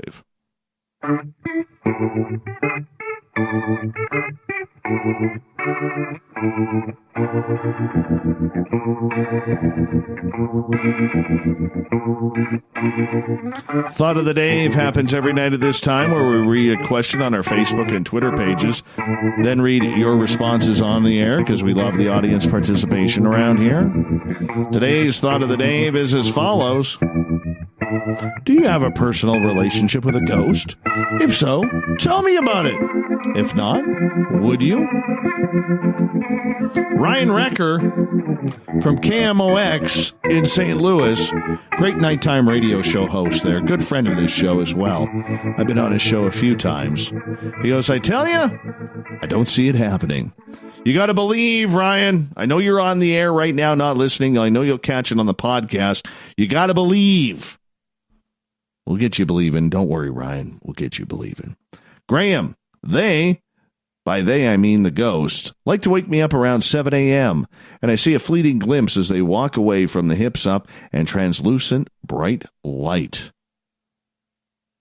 Oscar, I'm open to personal or an intimate relationship with a ghost. You must be single. Human Target, I would. I think it would be an experience. Mr. Target has great hair, fantastic goatee too, very thick. Marla, every person in spirit comes to connect to their loved ones. It is the love that makes this possible. I am but an optic filament for this connection. That's very deep, Marla. Alien Spoonie on Twitter. Been in contact with both my grandpas for a while, especially my mom's dad, who showed up on my couch after the funeral asking where to go. Saw his outline closest to the spot where my mom keeps pics of my Nana. I could feel him follow me up the stairs, and my dog started growling and flipping out. It's actually a pretty cool story. It really is. Very cool story. I'd love for my grandparents to come back. All right, let's see what else we got here on Twitter. Barther. I do, with more than one. One gets angry when I shorten his name to Toby, and the rest prefer to remain nameless. Roy. I was gently pulled from the top bunk at 2 a.m., landing softly on the floor, but waking the whole room. Found out later that's when my grandfather passed . Back home from cancer. He came to say goodbye. Very cool. Let's go over to Facebook, shall we? Let's do the Facebook thing. All right. John, personal relationship? Nope. But I did live in a haunted house back in the early to mid 1980s. Would I want a relationship with a ghost? Nope. Peacefully coexisting with spirits is enough for me. Serena, I grew up in a house that had a ghost, and when I was younger, it was very scary, but when I hit about 12 or 13, she sort of became more like a friend. I realized that as much as she had been playing the scary game, popping out at me from behind doors, around corners, she never actually hurt me. It was really like a game to her. After that, it was just fun and cool to have a ghost in my house. She would knock on walls or push little things onto the floor, and eventually she moved on, but I always felt like she was watching out for the house too. Amber, haha, all depends on what you mean by personal, Dave. Gabe, just the Holy Ghost, Dave. Marlene, I did. I had one who lived in my basement and watched out for me. He was great. Scared off burglars. Jeanette, if a person does that, it's a pretty big deal and a pretty bad deal. The relationship will be sexual. Nick, I do not, but I hear some folks have ghosts that fight brown bears. Thank you, sir. I do have one. It was a black bear, not brown bear. Liz, depends on what you mean by ghost. Ooh, ghost. Hey, I want to give a big shout-out thank you to everybody taking part in the Thought of the Dave today, both on Twitter and on my personal Facebook page. Guess what? We're going to do it all again tomorrow. Yeah, we're going to get into it tomorrow. Once again, it is my last show before I actually take Friday night off. Rich Giordano is going to be filling in for me on Friday and Monday. Rich will obviously host Spaced Out Saturdays as well. Everett Themer on Spaced Out Sundays. Then Rich will host the following Friday, the 27th, for the SOR Paranormal Roundtable, while I am at Forest Moon Paracon with Mike Morin and a couple others down in Cedar-Woolley. I got a long day tomorrow. Long, long day. I hope you all give me that energy that I'm going to need to get through it, because right after the show, I got to drive 5 hours to the Vancouver airport to catch a plane for 8:30 in the morning to Toronto. I'm going to need the energy. Big thanks to Captain Shirk for putting the news together, where you can find all of our SOR Spacewire or Newswire news at spacedoutradio.com. And we want to say thanks to Merle for coming on for Ghosts of the Great White North, along with Nick and Lisa Davis from Jefferson State Paranormal. We'll do it all again next month with Merle. We got Mr. Ron Bumblefoot THAL rocking in the background with Little Brother is Watching. Bumblefoot is the official music of Spaced Out Radio, rocking us in and out of every single show. Get your horns up for the guitar god himself. Special thanks to everybody listening in at home, in your cars, at work, in our chat rooms on Rev Radio, Spreaker, the SOR Space Travelers Club on Facebook, and of course on Twitter at hashtag Spaced Out Radio, wherever you may be. Remember, this show is copyright by Spaced Out Radio and SOR Media Ventures Limited. Thank you so much for sharing your evening with us, because together, my friends, we own the night. Mr. Bumblefoot, we need a favor. We need you to take us home. Have a good night, everybody. We're watching. Listen to this guitar. There he goes. Yeah, he's going to take us home. That's what Bumblefoot does. That's why we rock out every single show. Take it, Mr. B.